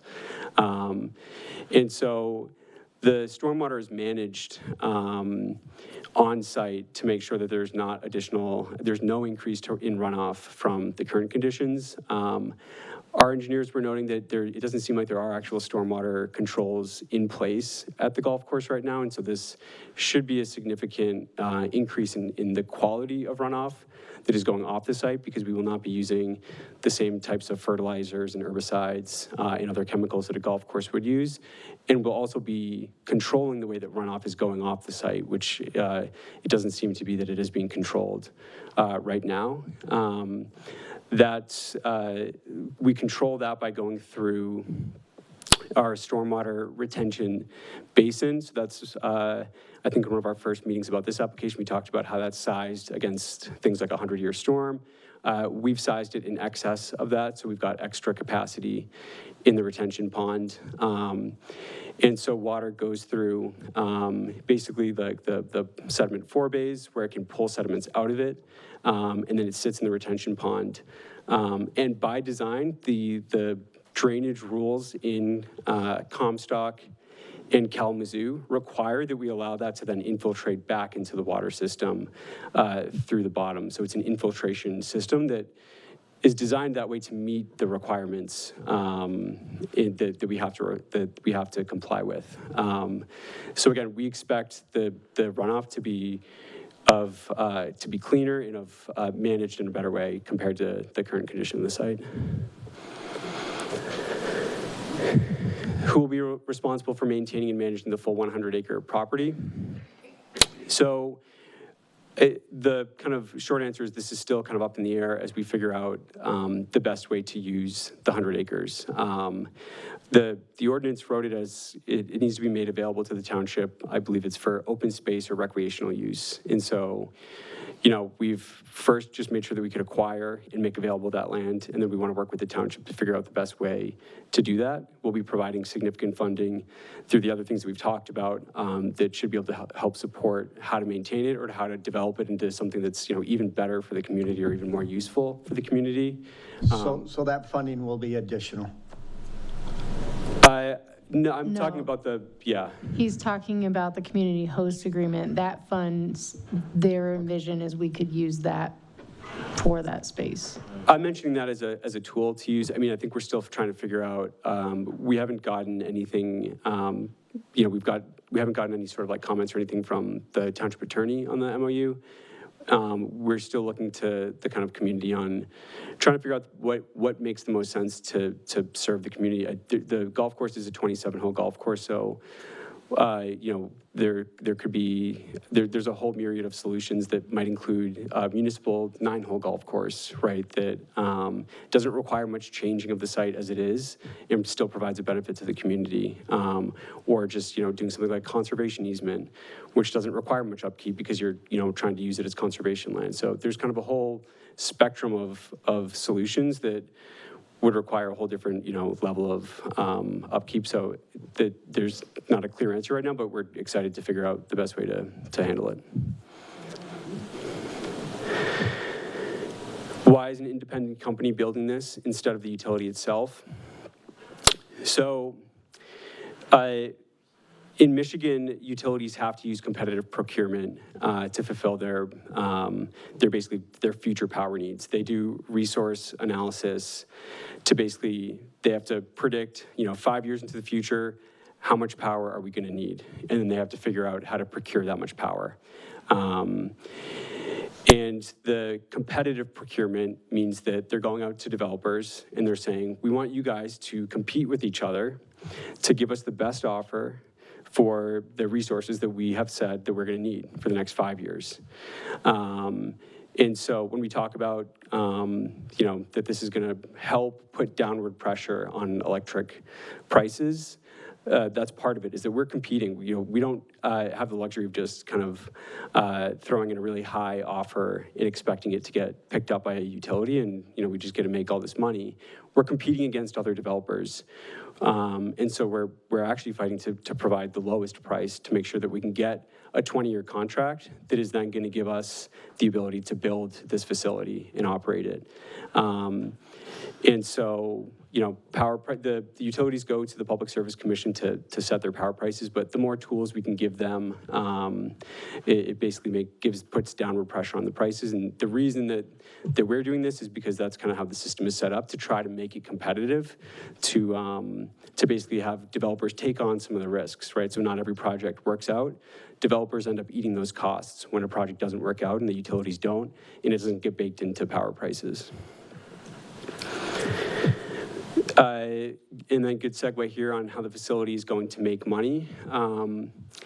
So I started, or our team started kind of this response with a little bit of the background on CIP. So we've kind of, again, probably belabored this in several of the meetings, but CIP invests money that we primarily raise from pension fund investors. And that type of investor is typically a very low-risk investor that is looking for safe and stable returns and different ways that they can diversify their investments to make sure that whether there's a economic downturn or whatever it is, they're going to still get safe and stable returns. And so these projects are a way that they achieve that, and CIP invests the money in these projects to help achieve that goal. And so another way that someone could operate a facility like this it would be like merchant trading. You would not get a contract from a utility, and you would say, we're feeling like we're willing to accept a lot of risk, and we're gonna play the market every day, and we're gonna just charge up when it's cheap, make as much money when we can sell it back, and we're hopefully gonna make a bunch of money, and there are people that do that. We will be doing we'll be contracting this with the utility for probably 20 years. So the way those contracts are structured, it's essentially like a lease. The utility's deciding when they're going to charge and discharge, when they might use the facility for ancillary services, so voltage and frequency regulation, and we're just going to get a steady payment. We're not, if they use it a whole bunch one month because the grid really needs it, we're not going to make more money that month. If power prices go up a lot next year, we got locked into a 20-year contract, or the year after we signed the contract. We don't make more money for that. So we have to kind of bake all that into how we structure those contracts. But we're taking that on so that we can, again, to kind of go full circle, provide safe and stable returns for the people that are investing in the project themselves. And so that's the structure of how we do this in a way that is supposed to serve the folks that are investing in this project.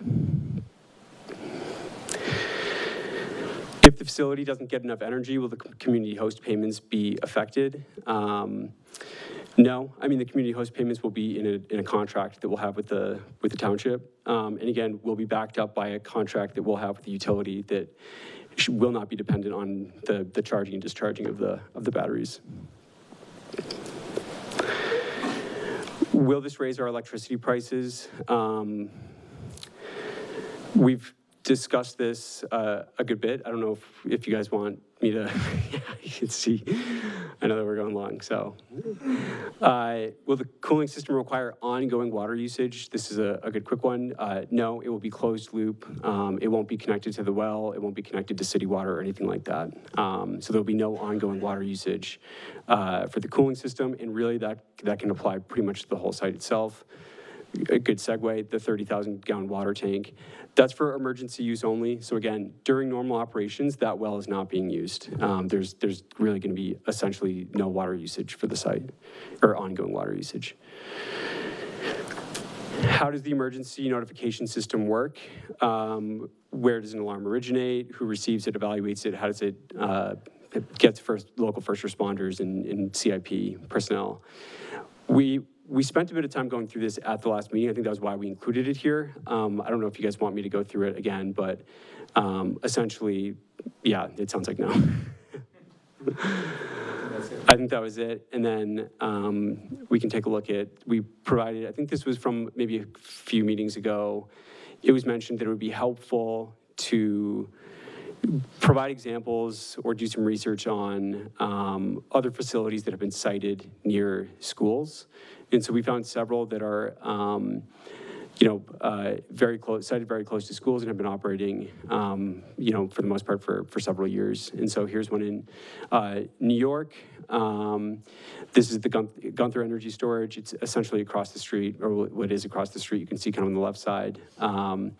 From two schools, it's a middle school and a charter school. And again, this is in New York City, so obviously very densely populated.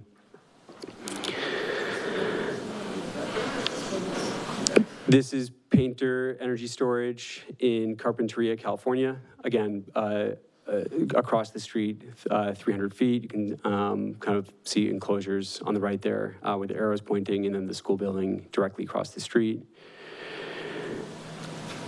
This is Condor Energy Storage in Grand Terrace, California.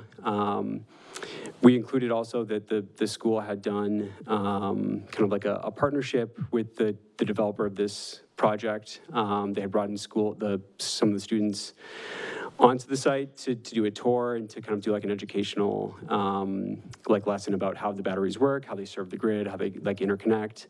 And I believe they had also done, we didn't include a snippet here, but I believe they had also painted like a mural on the site of the batteries as well. So they had like a huge, like a really strong partnership. As I was doing research on it, I think the principal was at the ribbon cutting, and so they had a really close partnership. And then in Long Beach, California, again, a very densely populated area, Webster Elementary School was just under 1,400 feet from the Hinton Energy Storage Facility, and a huge high voltage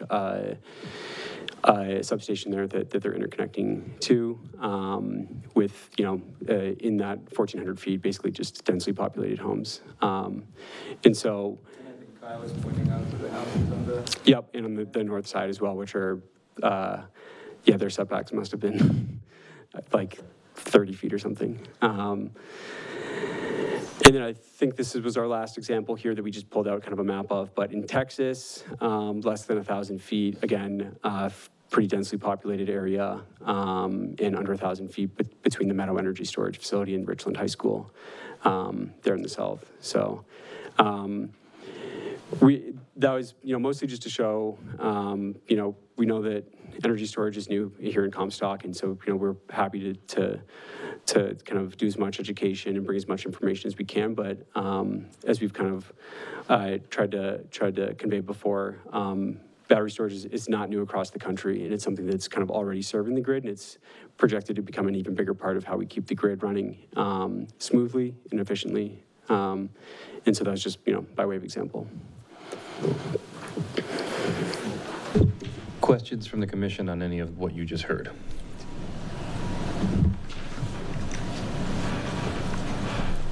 Okay.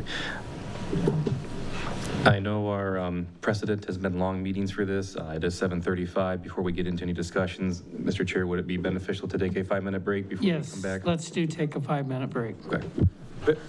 Before we go to take a recess, I just wanted to close this out, since I think it seems like we're going to be done for tonight. with the opportunity to speak. Is that correct, or No, we're going to move into discussion next. after the We discussion? still may have questions for you. Okay, we're gonna sit down. Nice try, Jan. We're on break-in? Yeah, we're on break. So, Mr. Chair, do you want to come back at 7:40? Yes. Okay. 7:40 is good. On the red clock. On the wall clock.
And they've already done lawsuits against the government, because the government stopped them.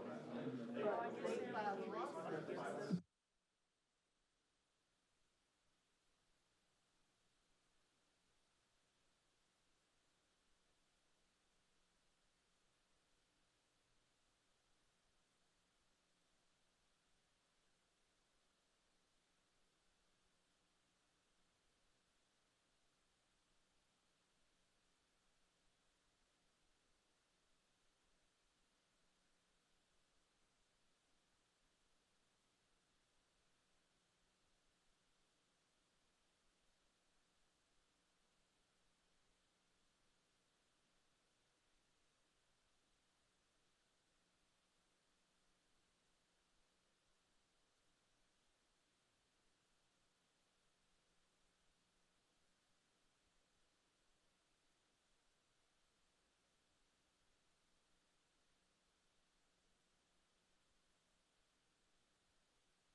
Okay.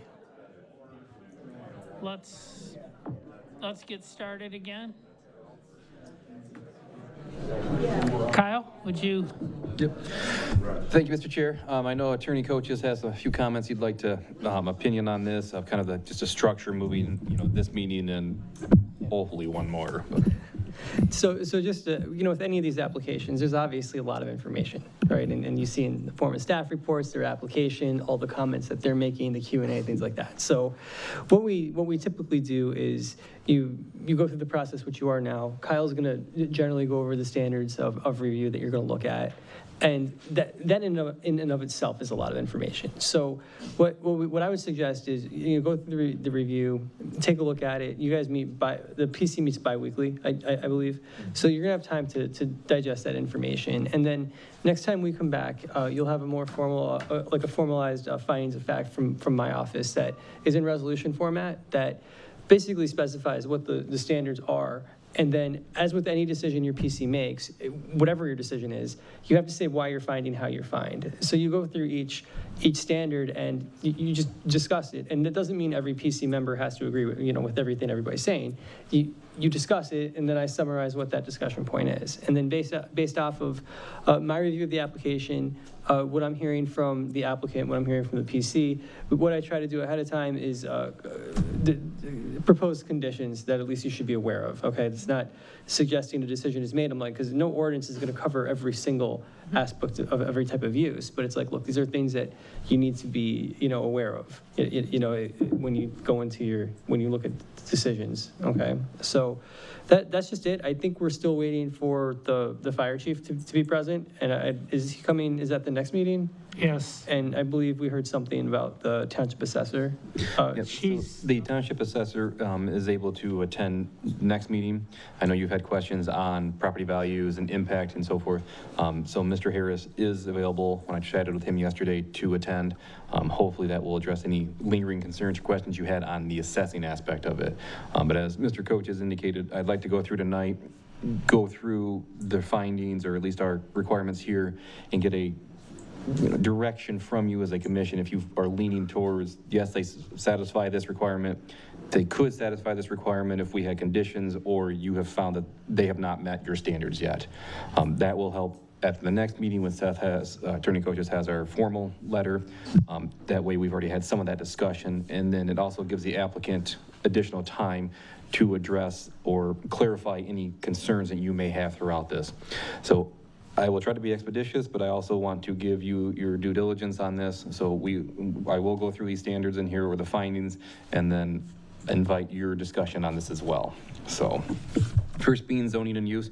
As you recall, we do have the battery energy storage system ordinance that does establish overlay districts, which apply throughout the township. When we went through and made the ordinance, we did have a lot of concerns with where to locate it. We resulted in the industrial districts and then an overlay subject to meeting the acreage requirements and so forth. So the applicant is proposing this under the overlay district portions of the ordinance. So that's how we're at this location. Even though the current site might be zoned R1C cluster housing, they're utilizing the overlay that was adopted in December of last year for this project. Questions on that? Okay. Schedule regulations, again, we go through this, 140 acres contiguous, plus or minus a little bit. There's no minimum lot width, 300 feet from occupied community buildings. They're proposing greater than 500, 700 based on all their documents. Public road right-of-way have to be 100 feet. That's not a concern. They're well over 500 from public roads. Property lines, they meet the setbacks, are showing over 100 feet from property lines, and in sensitive land uses that was established at 2,000 feet, they're showing greater than 2,000 feet from a sensitive land use, that being the school. Questions, concerns, comments on the schedule of regulations aspect?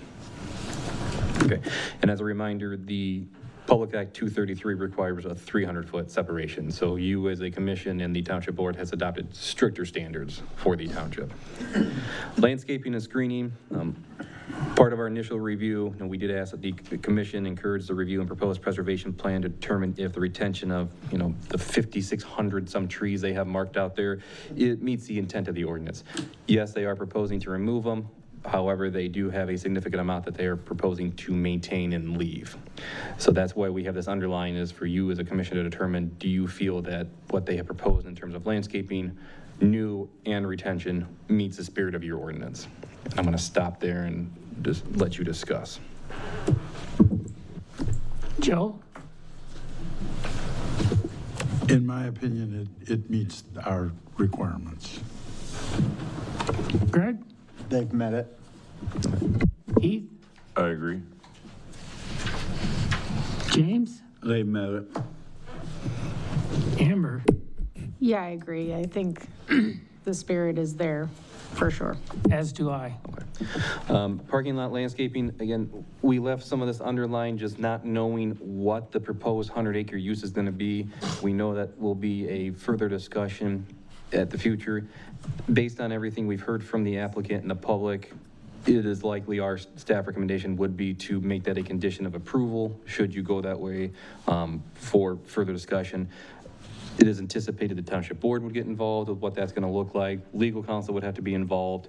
It would be more meetings than what you currently have, just to discuss what to do with that 100-acre parcel. So therefore, we would encourage you to make that, should you feel inclined, as a condition of approval, that they, within 18 months, 12 months, however you would like to go, move forward. And again, they have provided that memorandum of understanding. Legal counsel is looking at that. You as a commission can continue to look at that and ask questions if you have any on that. So, and I don't, if the applicant has any time they'd like to chime in for clarity, I welcome that too, from there. I would think we would need to form a committee and review what we want to do, or where we want it to go.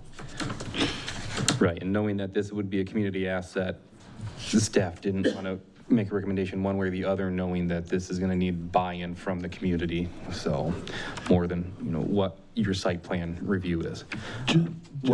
Just in regards to parking, yeah, I think it's premature to try to talk about parking when we don't know what's going to happen to the balance of the property.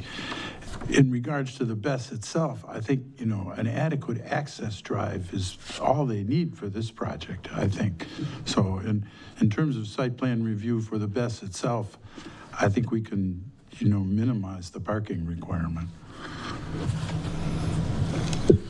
Yeah, I would agree. I was going to say that, or I guess question, but when we get to that point, right, should we get to the point of 100 acres and figuring out what that is, that's going to involve another site plan anyway, and which time those things would be addressed. So I agree with Joe. It's definitely premature to try to guesstimate what that would look like. Yeah, but that's obviously something for the future. Correct. That would be our interpretation. Up here on your monitors, what I have shown is a diagram from the applicant. All tiny green dots are the proposed retention of the trees, and then the orange ones are what is proposed to be removed. If there is anyone interested, there is a binder at Township Hall you can look at that has a better color copy. Online might be a little bit better as well. This was a copy and paste from their documents into our report, so it may get a little granular, zoomed in this far. But again, they show significant retention of landscaping along that southern property boundary, and then they will be adding, as they've indicated with their landscaping plan, along the north, and retention of trees as well throughout the site. So that's where we found that the retention of the almost 6,000 trees met the spirit of your ordinance.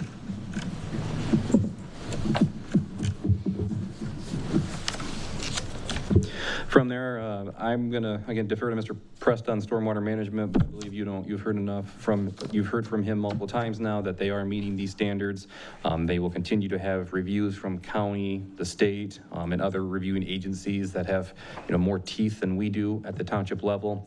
I'm happy to address any questions I can, or ask Mr. Presta to address further questions on stormwater management.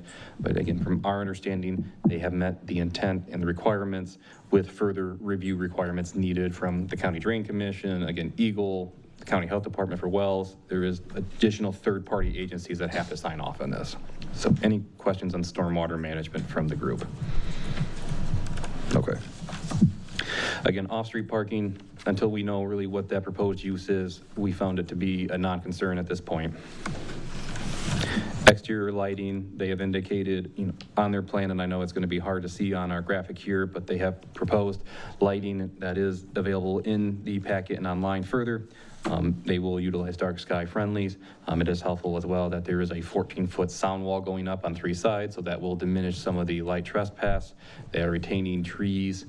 So in our view, light mitigation measures are being taken to help avoid impact on adjacent properties. Here's a little bit of a better view.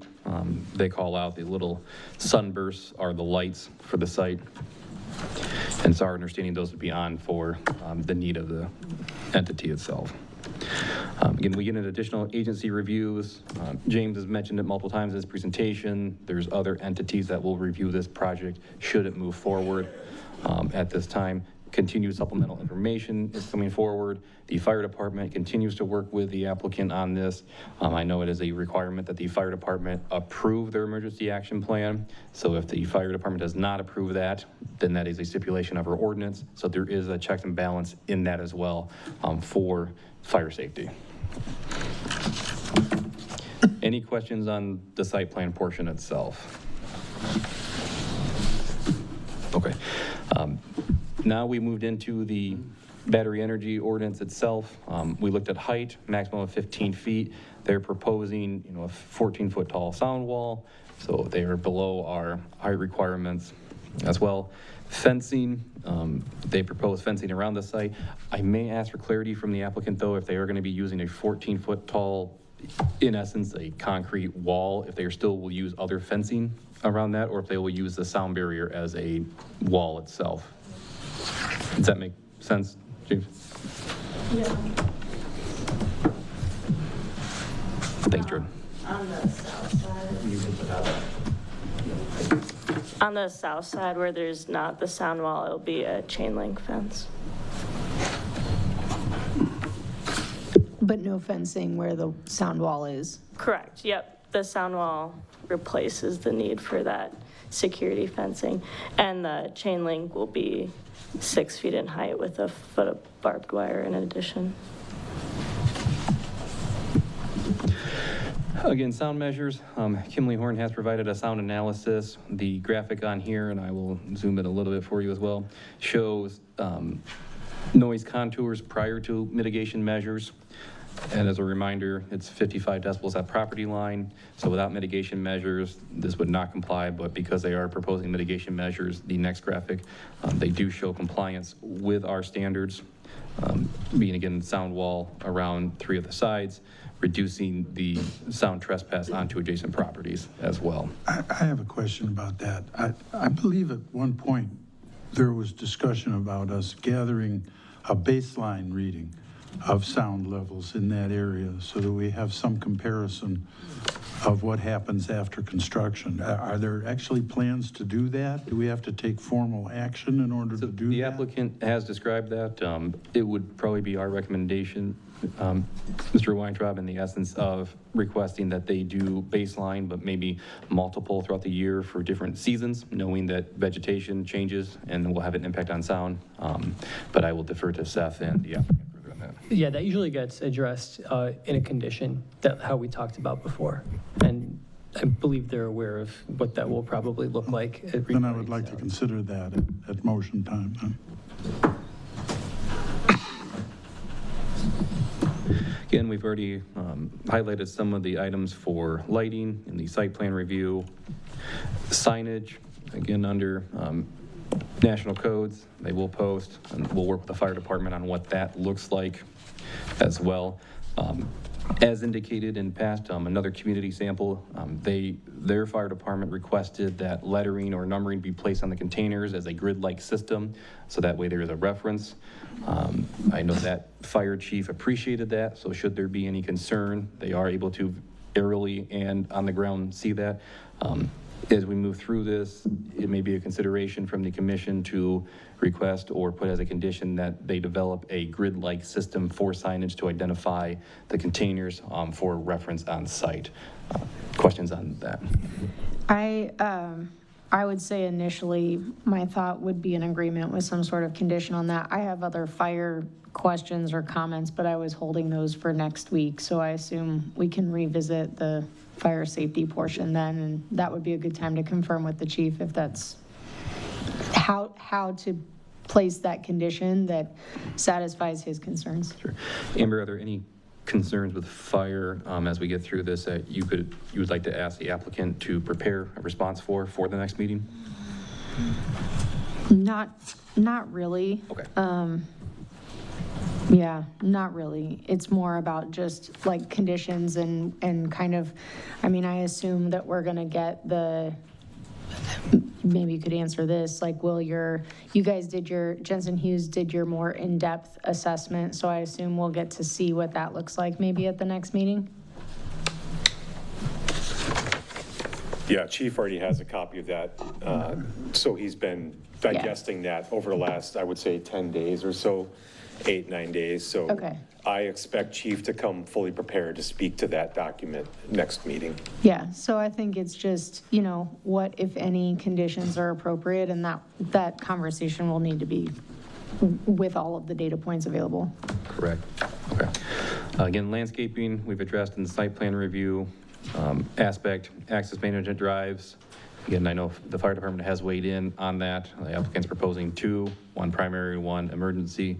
I'll defer to them on, if there's anything additional we should know about access management drives. But you have heard from the fire marshal and the chief that what is being proposed has been found acceptable. But again, I'll defer to the next meeting for the full findings from our fire chief. I have a question on that, just based on the site plan that we approved prior to this and the road commission denying a second driveway. Is there a way that we can ask or understand if the road commission is going to be amicable to this before we get to that point? Yeah. What other communities have done, Clerk Lawrence, is request as a condition a preliminary finding from a road commission or MDOT, an entity, for a truck travel route, knowing that if they are delivering, a equipment that is over 100,000 pounds, that will have significant impact on the roadways as well. So there have been conditions applied that they receive route approval from the road agency or jurisdiction for delivery as well. Some communities have requested, and it's more up to the jurisdiction on the roads themselves, a pre-finding of what the road conditions are before traveling and then post as well to determine if there's any impact of that construction. So that is something I think Attorney Coaches and I can help further on that, but that would be a recommendation that we probably ask that you consider through this. Does that make sense to the applicant? Okay. Yeah. We do it routinely for the DOTs to provide construction, basically authorization for use of communication during construction. Joseph? A plan to remedy. Joseph, did you have a question? Well, just on the access management drive, again, for the best, we want to see that there is some sort of access drive, and it calls for a permeable material. So do we need a maintenance agreement like we did in the previous site plan to see that this is, because it is going to have to be an emergency access road as well, and it should probably provide, at least gravel parking for 2 service vehicles or something like that. Do you mind if I defer to the applicant on, if they could help prepare maybe a maintenance plan for their access drive? And I guess, did you mean the 2 gravel parking spots up by where the facility is? Right next to, adjacent to. That, James, but also what your plan is to maintain the access drive to the site during freeze thaw. Yep. Over 20 years, yeah. We're talking about the northern route, right? It'd be both drives. So because it's a permeable surface, so just like the applicant prior to you guys, they have to submit a maintenance plan of how they're going to upkeep that surface, right? Because it's not a paved hard surface, et cetera. And so I think that's what Joseph is looking for is, could you provide us A So maintenance plan. So if emergency vehicles are called, they don't get stuck in your property. Yeah, I understand. So there's two access points. I believe we talked about the northern one, so I'm going to save that for a little later. The southern one, which is going to be largely effectively on our property, will be maintained by CIP, and we can certainly provide the plan. I think you guys do this routinely. On the northern side, we can provide a plan, but we cannot guarantee that consumers will allow us to maintain it, or if they will want to retain jurisdiction over that. So I would say, to the extent there is a record of anything that consumers already does, because the road belongs to them and we need an easement from them to be able to use it, we will be able to pitch this to them as, hey, we will take over the maintenance. I don't know what their protocols are on this. Typically, we have another project where there's also a consumer's interface, and I don't think they wanted us to do the maintenance. So just depends on how critical, and that one is let's say a critical substation for the system. So maybe that has something to do with like a security level and standards, et cetera. I cannot speak to that. I'm not an expert on that, but that's why I'm caveating that. We can provide plan for both, cannot guarantee the northern route. Perhaps they have a plan that they would be willing to share, though, of, hey, this is what we do regularly. So it might not require you necessarily to do it, but just some confidence that emergency vehicles can get through, and that, certainly, you know. Yeah. I don't know that we'll be able to get it on the timeline. Just, it's a utility. So what I can guarantee again is provide our plan for both. Give you an idea what the standards would be given, we also have to, and I don't know if we want to mention this in the plan, we also have to grade that access road, because right now that it's pretty steep. It can accommodate that bucket vehicle, but probably would be tough to use a rig to climb up there. So again, we'll adjust it to the condition of both, and it's also a different surface, right, than we were planning. So let us convene on this and propose something. But I would, if that is okay with the members of the commission, I would propose we provide the plans. We can control that timeline. We cannot control the consumer's timeline. And then when the push comes to shove, and if we do need to provide it, then we'll work. We can work around the condition or something similar to provide that plan if we're not allowed to be the O&M. All right. Just so that address your question? Okay. We do talk about runoff. We did have it noted under here, and I think we've since addressed this just to confirm that it will maintain on site. It will drain the accurate way. Mr. Presta has indicated his review, so I'm not going to further on to that. Installation and operational safety. Again, this will be subject to some fire department review. We do know Planning Commission could request documentation noting compliance with this provision. Who are better aligned, because we're not aligned to really evaluate their installation and operational safety manuals. So in that regard, repair and augmentation, we've heard from them on that. Public safety as well. I did highlight under here again, emergency response plan that is being continually worked on with the fire authority. So they would need fire authority approval on their plan in order to satisfy this requirement. So I have a question under the public safety. Obviously everyone's concern is the what if, right? The big what if. And so what does liability look like if there is an incident? Who owns responsibility if folks are displaced from their homes or something like that because something happens? What does that look like? Is that something you can, I don't know if you can even answer that, I don't know. So there's multiple answers to this question, because the facility is going to be insured for third-party liability. So that is standard for all our projects. We have arrangements with equipment providers, such as, the transformer providers, the battery providers that also carry some liability as well. But ultimately, I think, CIP is the owner and integrator of the facility responsible for handling even the flow down commitments or liability responsibility for OEMs, for equipment manufacturers and those sorts of things. So that's typically on us, basically, to manage that. And then, of course, it depends. And the reason why I'm being so detailed is that it depends on what's wrong. Like the battery could be okay and it's a transformer, right? So then you come to us like, it's not the battery facility, it's the transformer. It's part of the facility, right? So then I'll go and talk to the manufacturer and we'll figure it out. But you ultimately come to me. You don't go to individual folks. We're going to be the lightning rod. Amory, does that address your question? Yeah, it does. Thank you. Of course. Again, environmental, we've gone through this. Mr. Preston, his team has gone through this.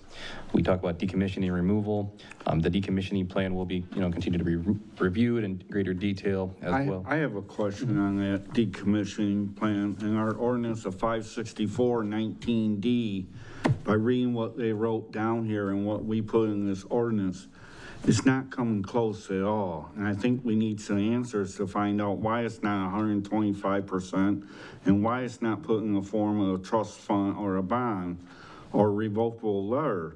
As being a realtor and dealing with escrows accounts, the federal government makes us to put 150%, even on a 30, 60, 90-day project. We're doing 3 years and doing basically 100%, and then the fees are going to be lower.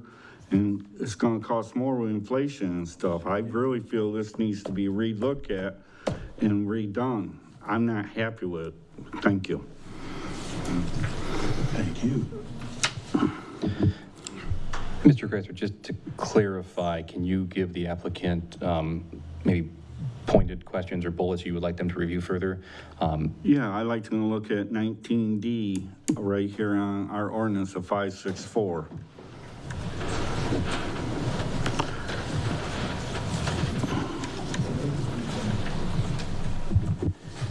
So the decommissioning plan, what we submitted basically details out the estimates for what it would cost. The bond that would get posted would be a part of a decommissioning agreement that we would enter into with the township.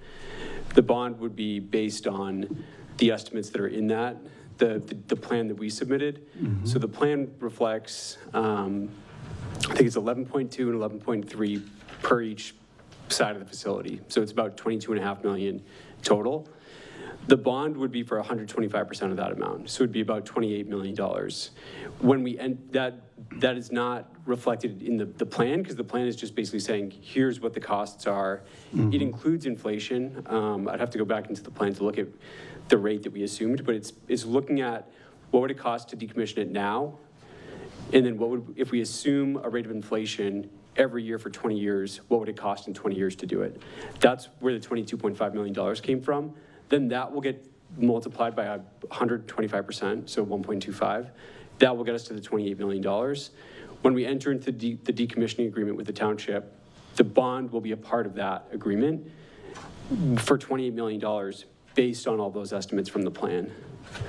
A lot of times there's a distinction in the ordinance between the plan. Steve, could I have you go to the mic? Sorry. A lot of times there's a distinction between the actual plan and then the decommissioning agreement that we would enter into with your attorney's review. I think what James is trying to say is the plan just sets forth how we came up with the estimates, but we will agree to comply with the ordinance criteria and post 125%.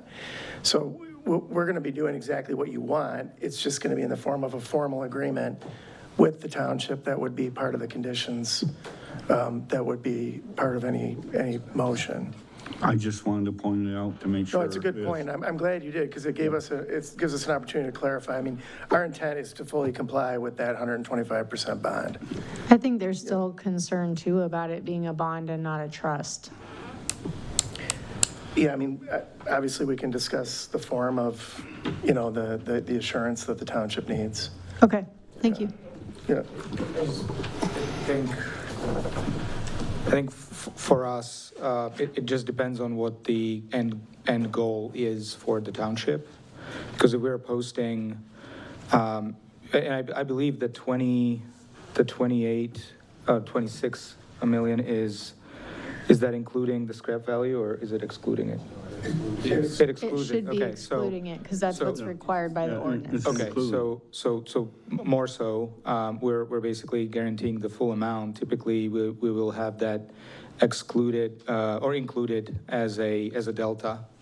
So it's you Right, but we didn't allow for that. I know, and so therefore, I think that the difficulty with the trust is that trust means that we are parking cash somewhere, right? And that is effectively, I don't know what the difference for the township is to have a letter of credit or a parent guarantee that effectively gets you to the same destination, which is you're going to have recourse on the money when it's needed, right? If you have, and I would argue that having a bank guarantee being as strong as having cash parked somewhere for 20 years. I mean, that's, you know, 20 million is a lot of money. I don't think an irrevocable letter of credit was anything that any of us liked. The bond is probably second best option, and the trust was the first, so. Right. Yeah, I'm happy to have more conversation on this, on the mechanism. And again, depending on what the collateralization of this is, if we're talking about, you know, parking money for 20 years for this amount, I think, you know, it's a consideration that we I mean, it's first of all, it's not a call that the team can make here. And second of all, I think yes, it provides effectively a guarantee that you, as township, will have the cash there and have access to it at the expiration. But again, the same guarantee comes with letter of credit that even if CIP is no longer here, the bank is stepping in to guarantee the liability. Can I just comment on the only other thing I would add, Amber, is that the way the ordinance is written, it's not clear. I mean, it gives a number of options, right? I mean, when you think about the fact that the project as a whole is going to give $50 million to the township over 20 years, and that, you know, each year they're going to get essentially the full amount of their general budget, doubling the general budget, that's a lot of money that's being laid out. It sure is, but it doesn't feel like that should be weighted over the township's head when they're trying to protect the decommissioning and the safety. It wouldn't be. I think what Jan was trying to say is there are other vehicles that will still be just as protective to the township, but won't require $28 million to be parked in, you know, somewhere for 20 years. Right, I recognize that. I'm just, we had a lot of discussion about this when we wrote the ordinance, and I know we could review video, but I know it was a hot topic for a long time, so I'm just sharing the sentiment because that's what was asked of us today, is to share the concerns we have, and so I'm just verbalizing it. Yeah, understood. I obviously, it's a financial consideration, and everybody's got to take that into consideration. Right. Maybe, and you know, I can provide more detail on this, but with guarantees like this, under, you know, we mentioned this several times, that this is effectively somebody's pension money, right? And they want the pension to be paid, right? And so if I park somebody, you know, somebody's money that they're not going to see a return for 20 years on, it's going to be a tough decision for us to do. Where we can get a guarantee, if something happens, you have recourse on that, we'll be able to or the bank will be able to backstop that money. So it's really a mechanism that needs to be figured out that gets the same level of comfort to the township. I personally have not seen a situation where any public entity would have problem with creditworthy letter of credit. We can bake in mechanisms that require us to post cash if there is a change to credit worthiness of the company, right? If our credit rating drops under a certain level, we will then be required to post, a portion of the cash or a portion of the value in cash, and the rest in a different vehicle. But again, as things stand right now, I don't think that's necessarily a concern, and we're more than happy to have and hear the Treasury or advisors on the townships and to see why they think that this would be required. I mean, we're open to it. I'm presenting our position from where we stand. So, Sure, I understand. Just a second, Kyle. I understand, right? I understand your responsibility to the funds that you support, and we have the responsibility to protect the township. And so, right. It's just finding that balance, and my ask would just be that the attorney, as you're thinking about either conditions or if there's information that could help us make a good decision here, that would be, I just ask for your input on that, because I know it is a genuine concern. Like, the decommissioning is one of the biggest issues for us, and my job is to speak for the township and protect and make sure that we have the funds needed should the situation arise. That's all. No, it's not understood. And again, understanding the level of comfort that we need, and having that, I think, corroborated by somebody that can advise the town on the matters of what are the strengths of the different mechanisms, and what backstops can you put in as for example, if the parent company is going from, I don't know, AA to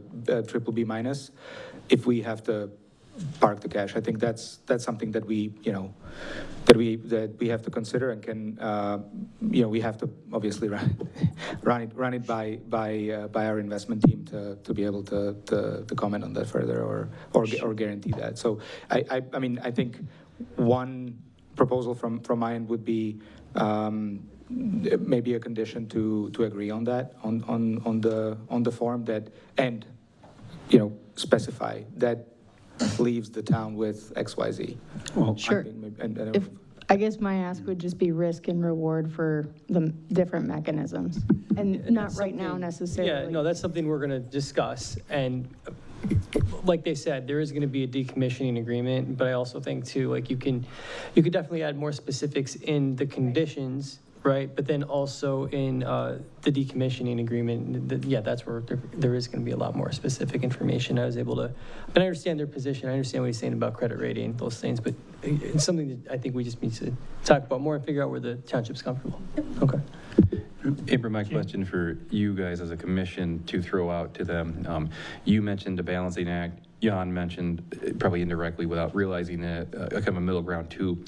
Does the commission have an appetite to look at, maybe a mix of a trust, a bond, or a line of credit? Is there any appetite? I know it might get confusing, but to help kind of assuage your concerns, but also acknowledge their concerns, is there any interest in exploring maybe a mix? Because you do have under your ordinance the ability to set that. Right. James, you want to say something? I just want to say, I want to make sure we understand the difference between these three things, and we understand completely here. I have a pretty good idea, but I want the attorney to research and explain to us. Can I ask them one question? Yep, go ahead. Do you guys get irrevocable letter of credit? I don't see that townships, or excuse me, renewable companies are still doing that, or if they do, it's annual with renewals. Yeah. So that's correct. If we do irrevocable, it would be effectively, instead of baking in the assumption on the inflation, we would every year just update the letter to the actual inflated amount, right? So it would be a rolling requirement for us to annually review the collateral, which would be, again, a piece of paper, but gives you the same recourse that the cash parked in bank that you cannot touch does, right? And then, there's consideration of interest and where that goes, and, Yeah, and it's just something on the township end. Like, I've seen other townships just needing to keep up with that, right? Because it's renewed annually. And That was part of our concern, was how we're maintaining and following up on that. And then especially in a township where, you have elected officials that are running it, right? There's potential for changeover, there's potential for balls to drop, all of those things. So I think that's probably partly why that's our least comfortable option, to be transparent. I mean, again, I don't think we're going to solve it. I hear you. Yeah. Like, I don't want to, but I'm coming from a place of trying to find a solution that works and gives township what covers the needs, which again, we will be able to do. It's just what is the mechanism, and you'll present the positions from your side and our side, and have a more robust discussion. I think could be a condition. I don't think we're going to solve it. We're going to solve it next time either. So it's just something that I'd want to. I'm happy to accept advice of counsel. And wait to see the pros and the cons. What the best negotiated situation compromise we can come to. Yeah, I wasn't looking for any answer necessarily tonight. but we're rather familiar with raising all the concern. vehicles that are being discussed here, so we'll be able to provide you guidance on that. Right. And we agree to that. Thank you for discussion on that, Mr. Kreitzer. That's why I wanted to go through this, so you guys could have your questions answered and the applicant can understand what you're requesting. From there, we also talk about special land use and site plan requirements. We'll get to special land use in a little bit. Again, one of them being a fire response plan and an emergency response plan, which have to be reviewed and approved by the Township Fire Department. So that is a condition of approval. Let's see, hazard mitigation analysis will be part of the fire response and emergency response review. Equipment, we again have talked about, and I'll defer a lot of this to Chief Beauchamp on these items. Height of building and structures, we've already alluded to in the site plan review process. Electrical schematic plan for the proposed system. Again, this will be further reviewed by those qualified. I'm not an electrician in any manner, so I don't want an opinion on that. Decommissioning plan and decommissioning agreement, as we've just discussed earlier, that will be in there. The waiver, Planning Commission shall have the authority to review and consider alternatives in dimensional and physical requirements. This came about because of ever-changing technologies, so give you some flexibility as a commission to accept alternate proposals. Within that, what else? Modifications that increase the facility's footprint and total energy capacity by 10% or more requires an additional review by you. That was a stipulation you came up with last year during this ordinance. This would not apply to an approved augmentation plan for a site, but if they wanted to add above what was initially approved. Executed community host agreement, nothing you as a planning commission are going to solve. This would be proposed by an applicant, reviewed by legal counsel, and then from there. Questions? Kyle, can I back you up to P? Yeah, you have underlined there, clarification is requested as to the applicant's desire to have this provision waived. So that was my, this was talking about the two separate entities. Right. Swan. When we brought this to the attention of the applicant some months ago during our preliminary review, Attorney Thal did review. Upon hearing their explanation from the applicant, found it to be acceptable. That was a verbal acceptable. So if we need to find something more in writing, we can. But you have heard from the applicant that it's still under the umbrella of CIP. If you have concerns with that, you could ask them for further clarification or a letter documenting that both entities are operated or owned by CIP, however you would like to go that route. But you have heard from them as to the reason why. So in your findings, that's something that we'll have to go through a little bit more specifically. I'll also get with Rob I know he and I, when the application came in, he and I looked at it, and that was one of the, the first things that jumped out to us. But I think Rob and Steve had, conversations about that. So I think what I'll do is go back to Rob and say, look, this is where we're at with it. We know it's an important issue. I'll either put something in writing or I'll make him do it, and then, we'll be able to present that to the PC. We get into, building permit or construction. That would happen after the fact if a project is approved. On-site energy storage systems. Again, this is from your ordinance as well. I did not relist everything out. I just asked that you defer to the other applicable sections. Anything further questions on the BES ordinance itself before I get into just the overview of the special land use?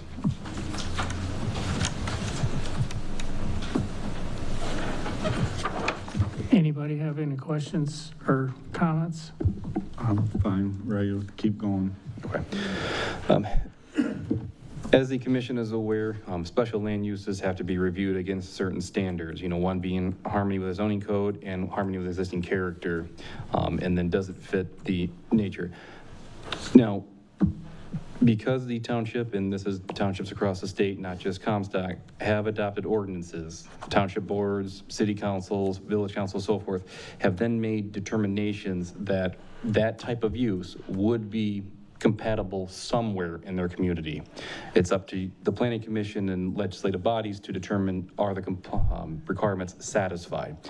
What I mean by that is a determination at a ground level has been made by the adoption of the battery ordinance in December of 2025 that this is a special land use, or not a permitted outright use, but a type of use that would be permitted subject to these conditions being satisfied within the township. So I have highlighted that in here. I know there has been concern from residents that it doesn't fit the character of the community.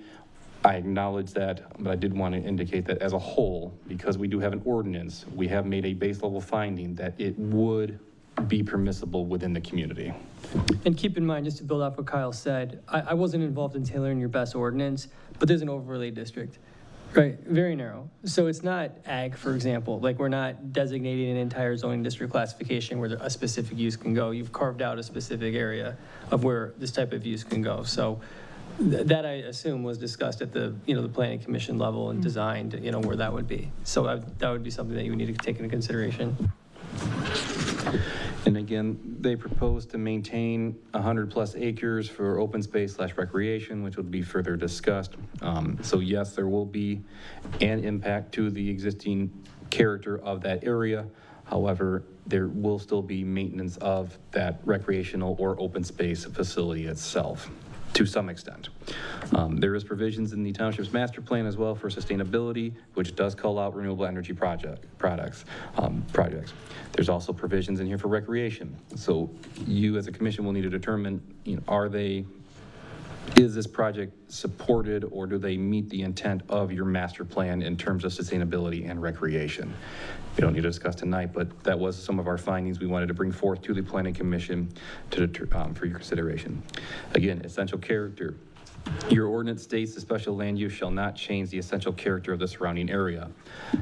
I acknowledge that. However, again, going back to the ordinance being adopted in December, the township board, and I'm not putting them on the spot, but did make a baseline finding that this type of use would be, permissible within the township. So we need to weigh that against the potential impact on the surrounding area.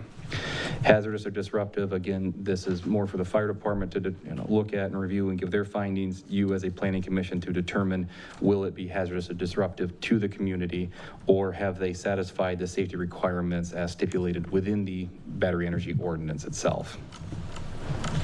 And then from there, adequate public services and facilities. So I'll stop there and let you discuss further.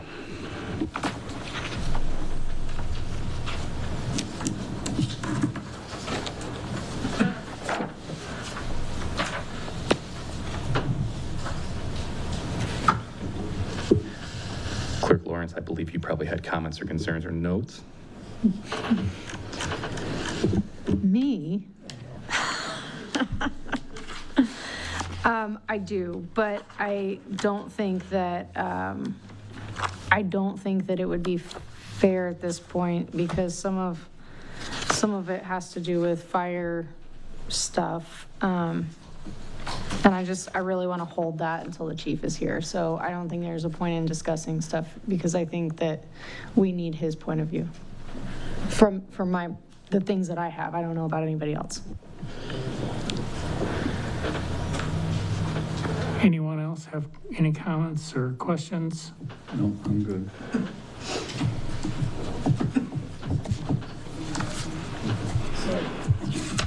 So I guess then, as I said earlier, there's a lot of information, right? And some of what Kyle went through, it's things, some of it is, you could easily confirm whether it's satisfied or not. You talk about setbacks, right? It's a number.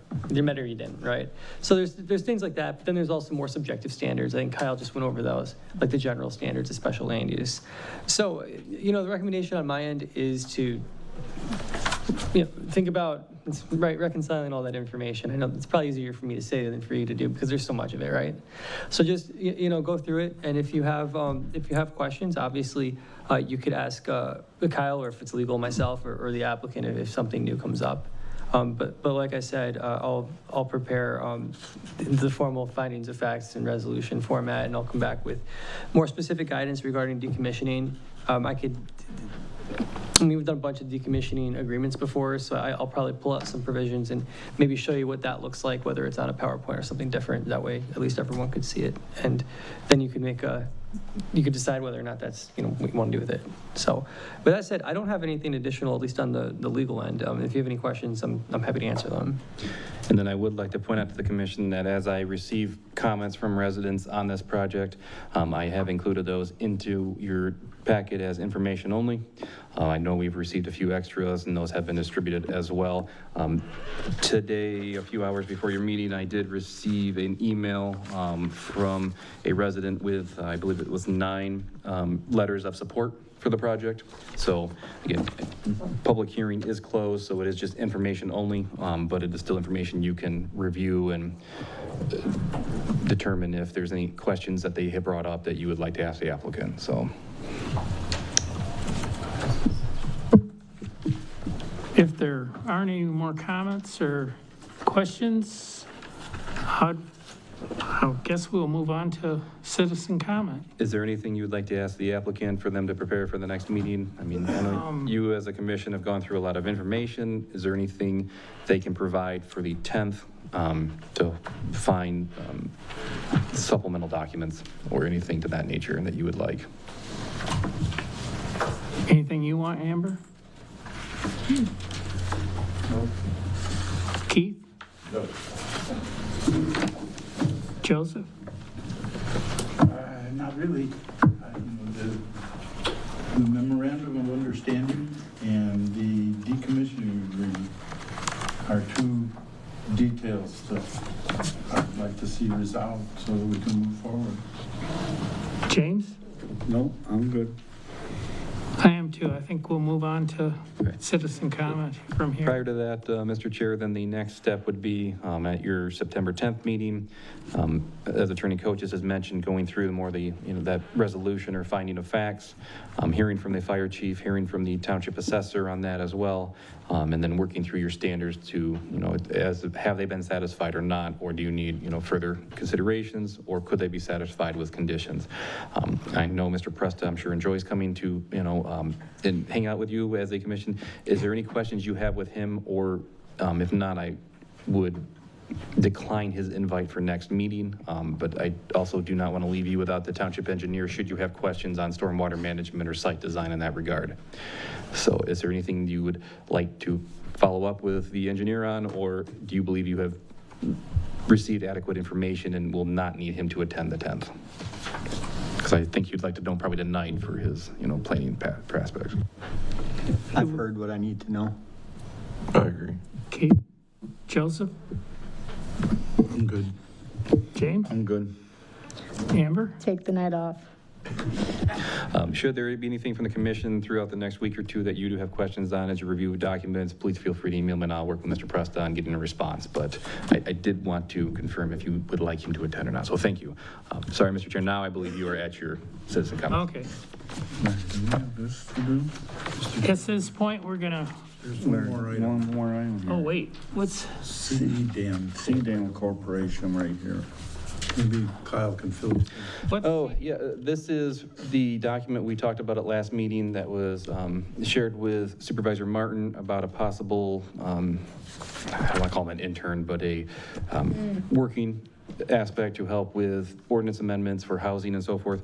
You as a commission had requested further information about what that program is. So that's what is in your packet here as supplemental documentation.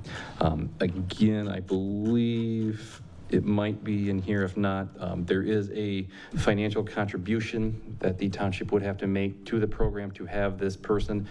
So I believe Supervisor Martin wanted just clarity from you as a commission on if this is something the township should pursue or not. The window, I believe, to apply is approaching fast. So this is what that is. any comments? I read it, I didn't. Do we? Clear enough to know whether I wanted to commit to that or not. Amber? I feel like because we're on the fence, I would defer to, I would say no. I would say it doesn't feel, I'm concerned, honestly, I'm just concerned we're gonna find ourselves in the same situation we did with the housing study. Yeah. Yeah. Being committed. That's what I thought, reading through it too. Yeah, I don't want to commit to something that hurts us later. Yep, I agree. Okay.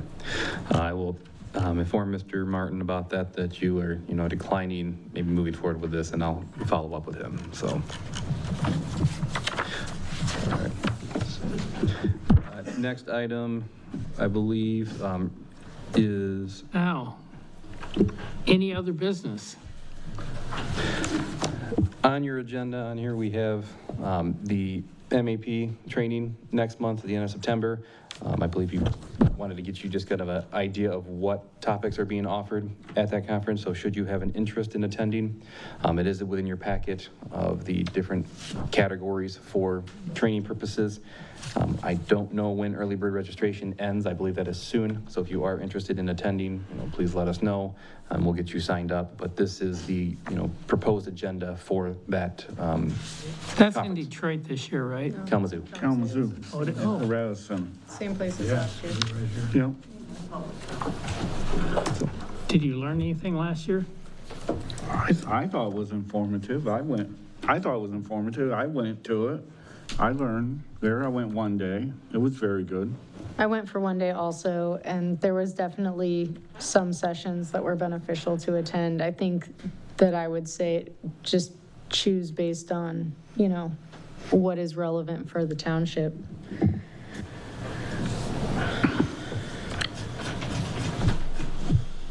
I guess if you're interested in attending any, you need to hurry up and let Kyle know.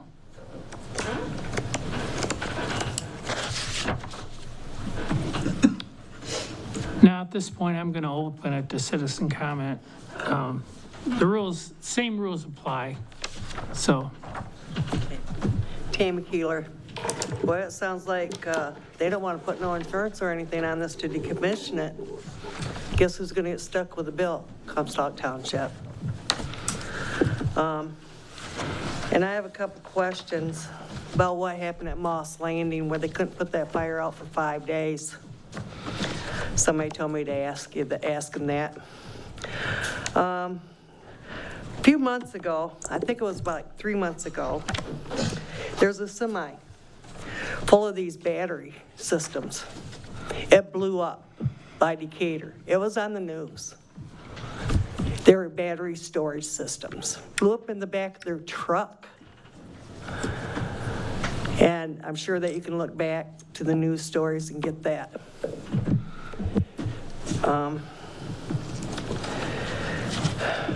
Like I said, we really don't want this. They don't want to pay for nothing after they put it up. They're going to leave us with a bill, the taxpayers.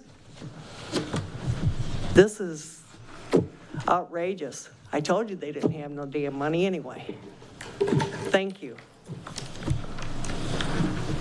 Thank you.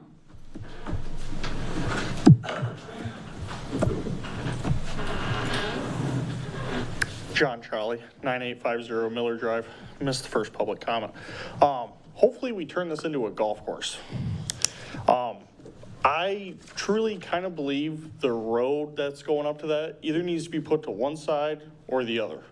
That way, because if you have it right in the middle, how are you gonna have, I guess, the 100 acres be accessible to people? You're either gonna have to cross that. Do they really want people crossing that? You know, there's a lot of different things with that. Also, make sure this is plowed in the wintertime and taken care of.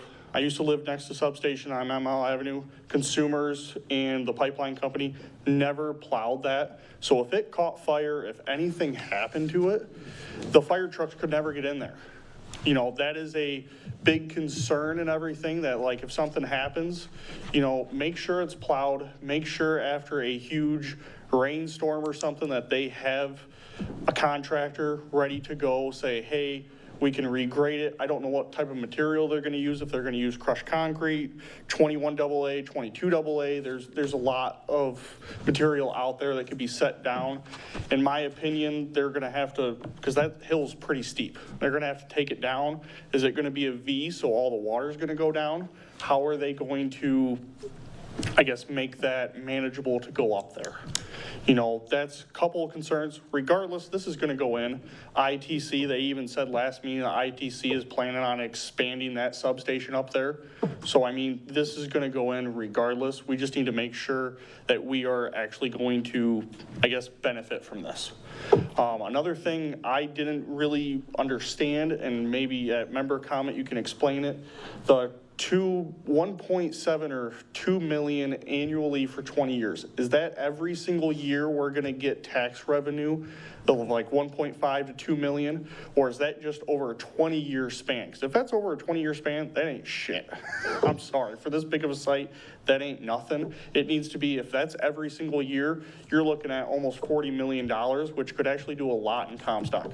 Say we get $5 million from this in the first year or two. Think of like the downtown, what we could have down here, fix up some buildings, other stuff like that, and you know, up in say like the Eastwood neighborhood and everything by Eastwood Little League, those apartments, those could be, you know, be redone and everything. They're subsidized apartments. There's a lot of stuff that money could go to and everything like that to actually help Comstock. Hopefully we just don't buy another building like this one and just waste another $1 million and some odd dollars. Thank you. Thank you.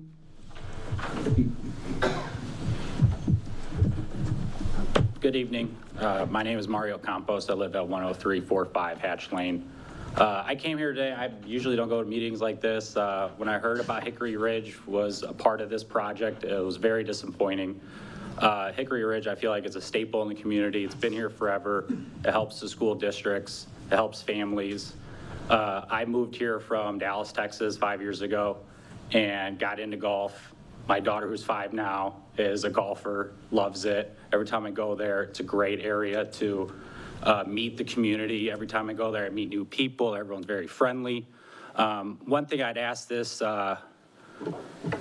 council is I appreciate the battery people showing that these places were built at other areas in the country.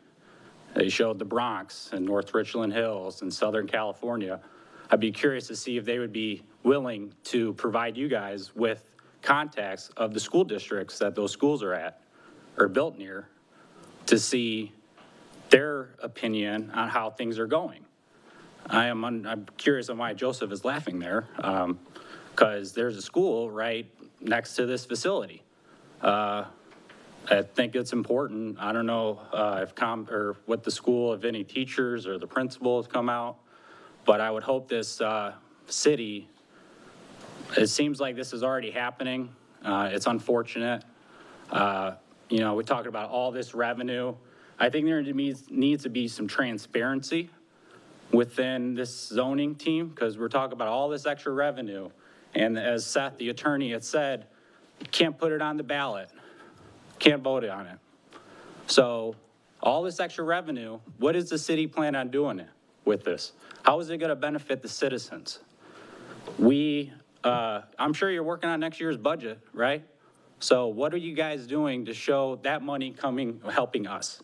And my property taxes, are they gonna go down? Are we gonna have nicer roads? This 100 acres that we're claiming to be getting, what are you gonna do with it? We're gonna build a park. We're gonna be, you know, like a gentleman said, nine-hole course.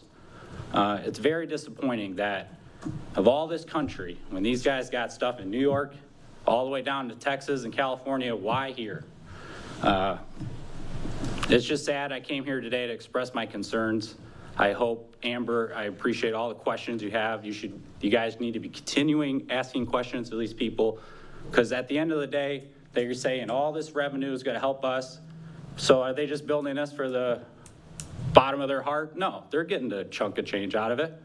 They're going to get their money's worth. So appreciate your time. I hope you look into this more. Thank you. Thank you.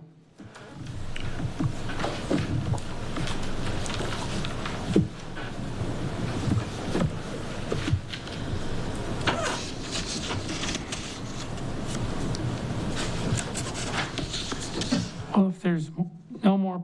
I'll go ahead and say something.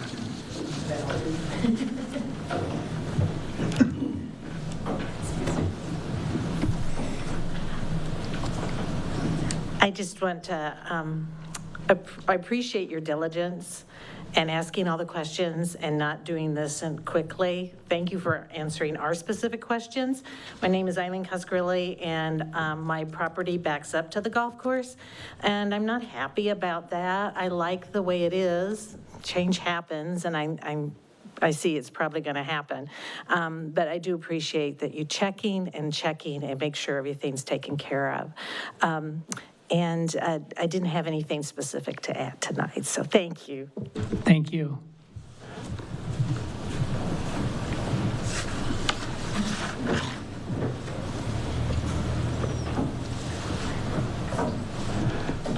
Okay, at this time, I'm going to close citizen comment, and we'll move on to updates from other boards. I just want to remind everyone that we have the 3 trustee positions that do have to be filled, and so the township is still taking letters of interest for those until the 31st, and then we'll be conducting interviews and moving forward from there. But just as a reminder that we're still looking to do that so that we can get the township board back up to whole. Thank you. Amber, updates from the township? That was it. Okay. That was my update. I don't have any updates from zoning board. So.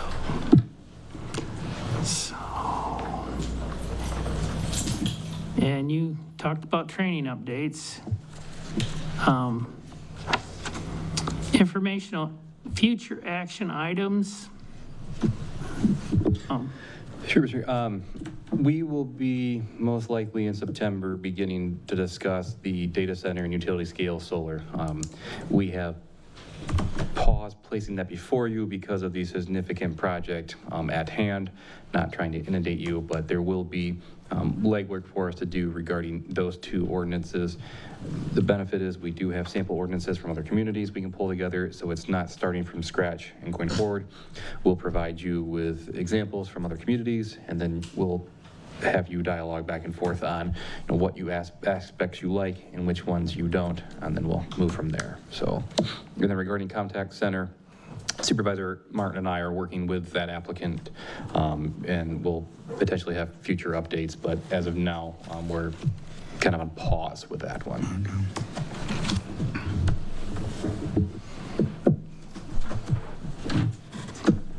Okay. Planning Commission comments. Keith? Yeah, just to introduce myself, I was just appointed, so just so everybody knows, I have about a 25-year background in plumbing construction. I built hotels for a living. I currently manage and run an industrial gas supply business here just outside of town. I'm also the vice chair of your DDA board as well. So as we go along, I'll have some more updates for you from the other boards as well. All right? Thank you, and welcome. Thank you. Greg? Amber, thank you for being our chair. Appreciate it. And I look forward to what you have to offer as our clerk. Joseph? Good luck as our clerk.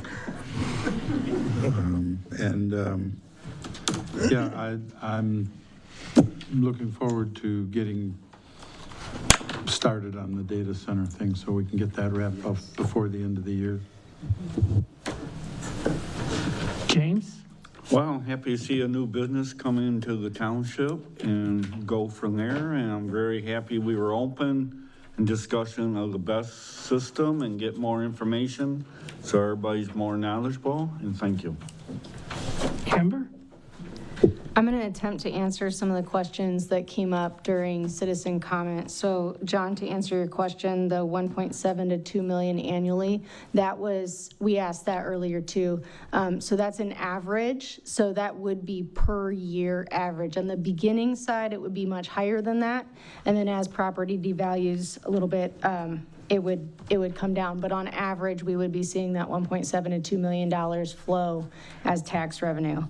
To answer Mario on, kind of some of the tax questions and where that money would go, that's not for this board to decide. This board is just zoning and planning. So the township board would be the ones to make that determination, and they're the ones that make the budget. I do sit on that board, so I will share your concerns. And in terms of the school, we have been heavily involved with the schools. So just so you know, since you're catching up here, I just wanted to try to let you know some of the work that we've done. We spent a year in a moratorium working on this ordinance, and then have arrived at this place. So this has been several years of trying to work through and get ourselves in the best position possible. And I do think that should it come to fruition, the goal is to make the community better for everyone with the funds. That's why we fought so hard for the funds that exist, because if we have to, if we have to compromise and have the battery energy facility here, we wanted to make it valuable to the community. So appreciate the opportunity to answer some of those questions. Thanks for coming, and thanks for asking questions, because it helps. We genuinely want to serve you. So that's all I've got. Thank you. And I would like to thank everyone for coming, and I'm happy with our board. I think we've done real good. And we are adjourned. Matt, before Larry, do you mind? Yeah. Excuse me, I won't be able to be here on the 10th, and I don't know what's going to happen, but I did want to take a minute and recognize everyone's diligent work. You've heard it from the citizens here, and it always is good to have an open conversation. And I wanted to genuinely thank you for carrying the process the way you have over the year and a half that we've been meeting and addressing the concerns from citizens and listening to us, separating the wheat from the chaff, and trying to make the best decision you can. People don't grow up yearning to be better energy storage experts, right?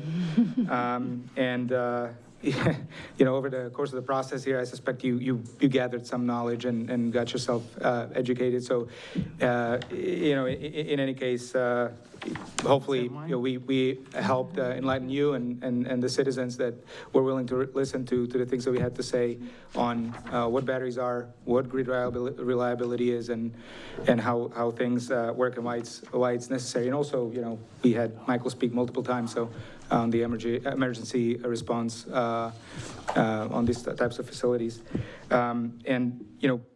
You absorbed a lot. You heard it from Seth, and I think that what counts, at least to me, going through many of these, is that how responsibly you acquired this knowledge and how much you've challenged us along the way.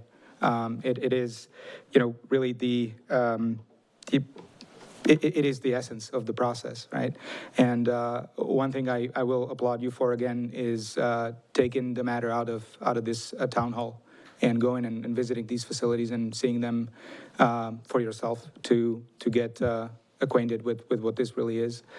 You know, and I think the ultimate thing is that we don't know what the recommendation is going to be. But again, just from the bottom of my heart, being here for so long, the seriousness, professionalism, curiosity, everything you brought to the process is very valued by us. We want to be a good citizen, ultimately, to Comstock, should this come to fruition. And again, this is how a good process should work. And thank you for your time, your diligence, and again, leadership on behalf of the community here. Thank you for being available. Yeah. Huh? You want to adjourn it one more time?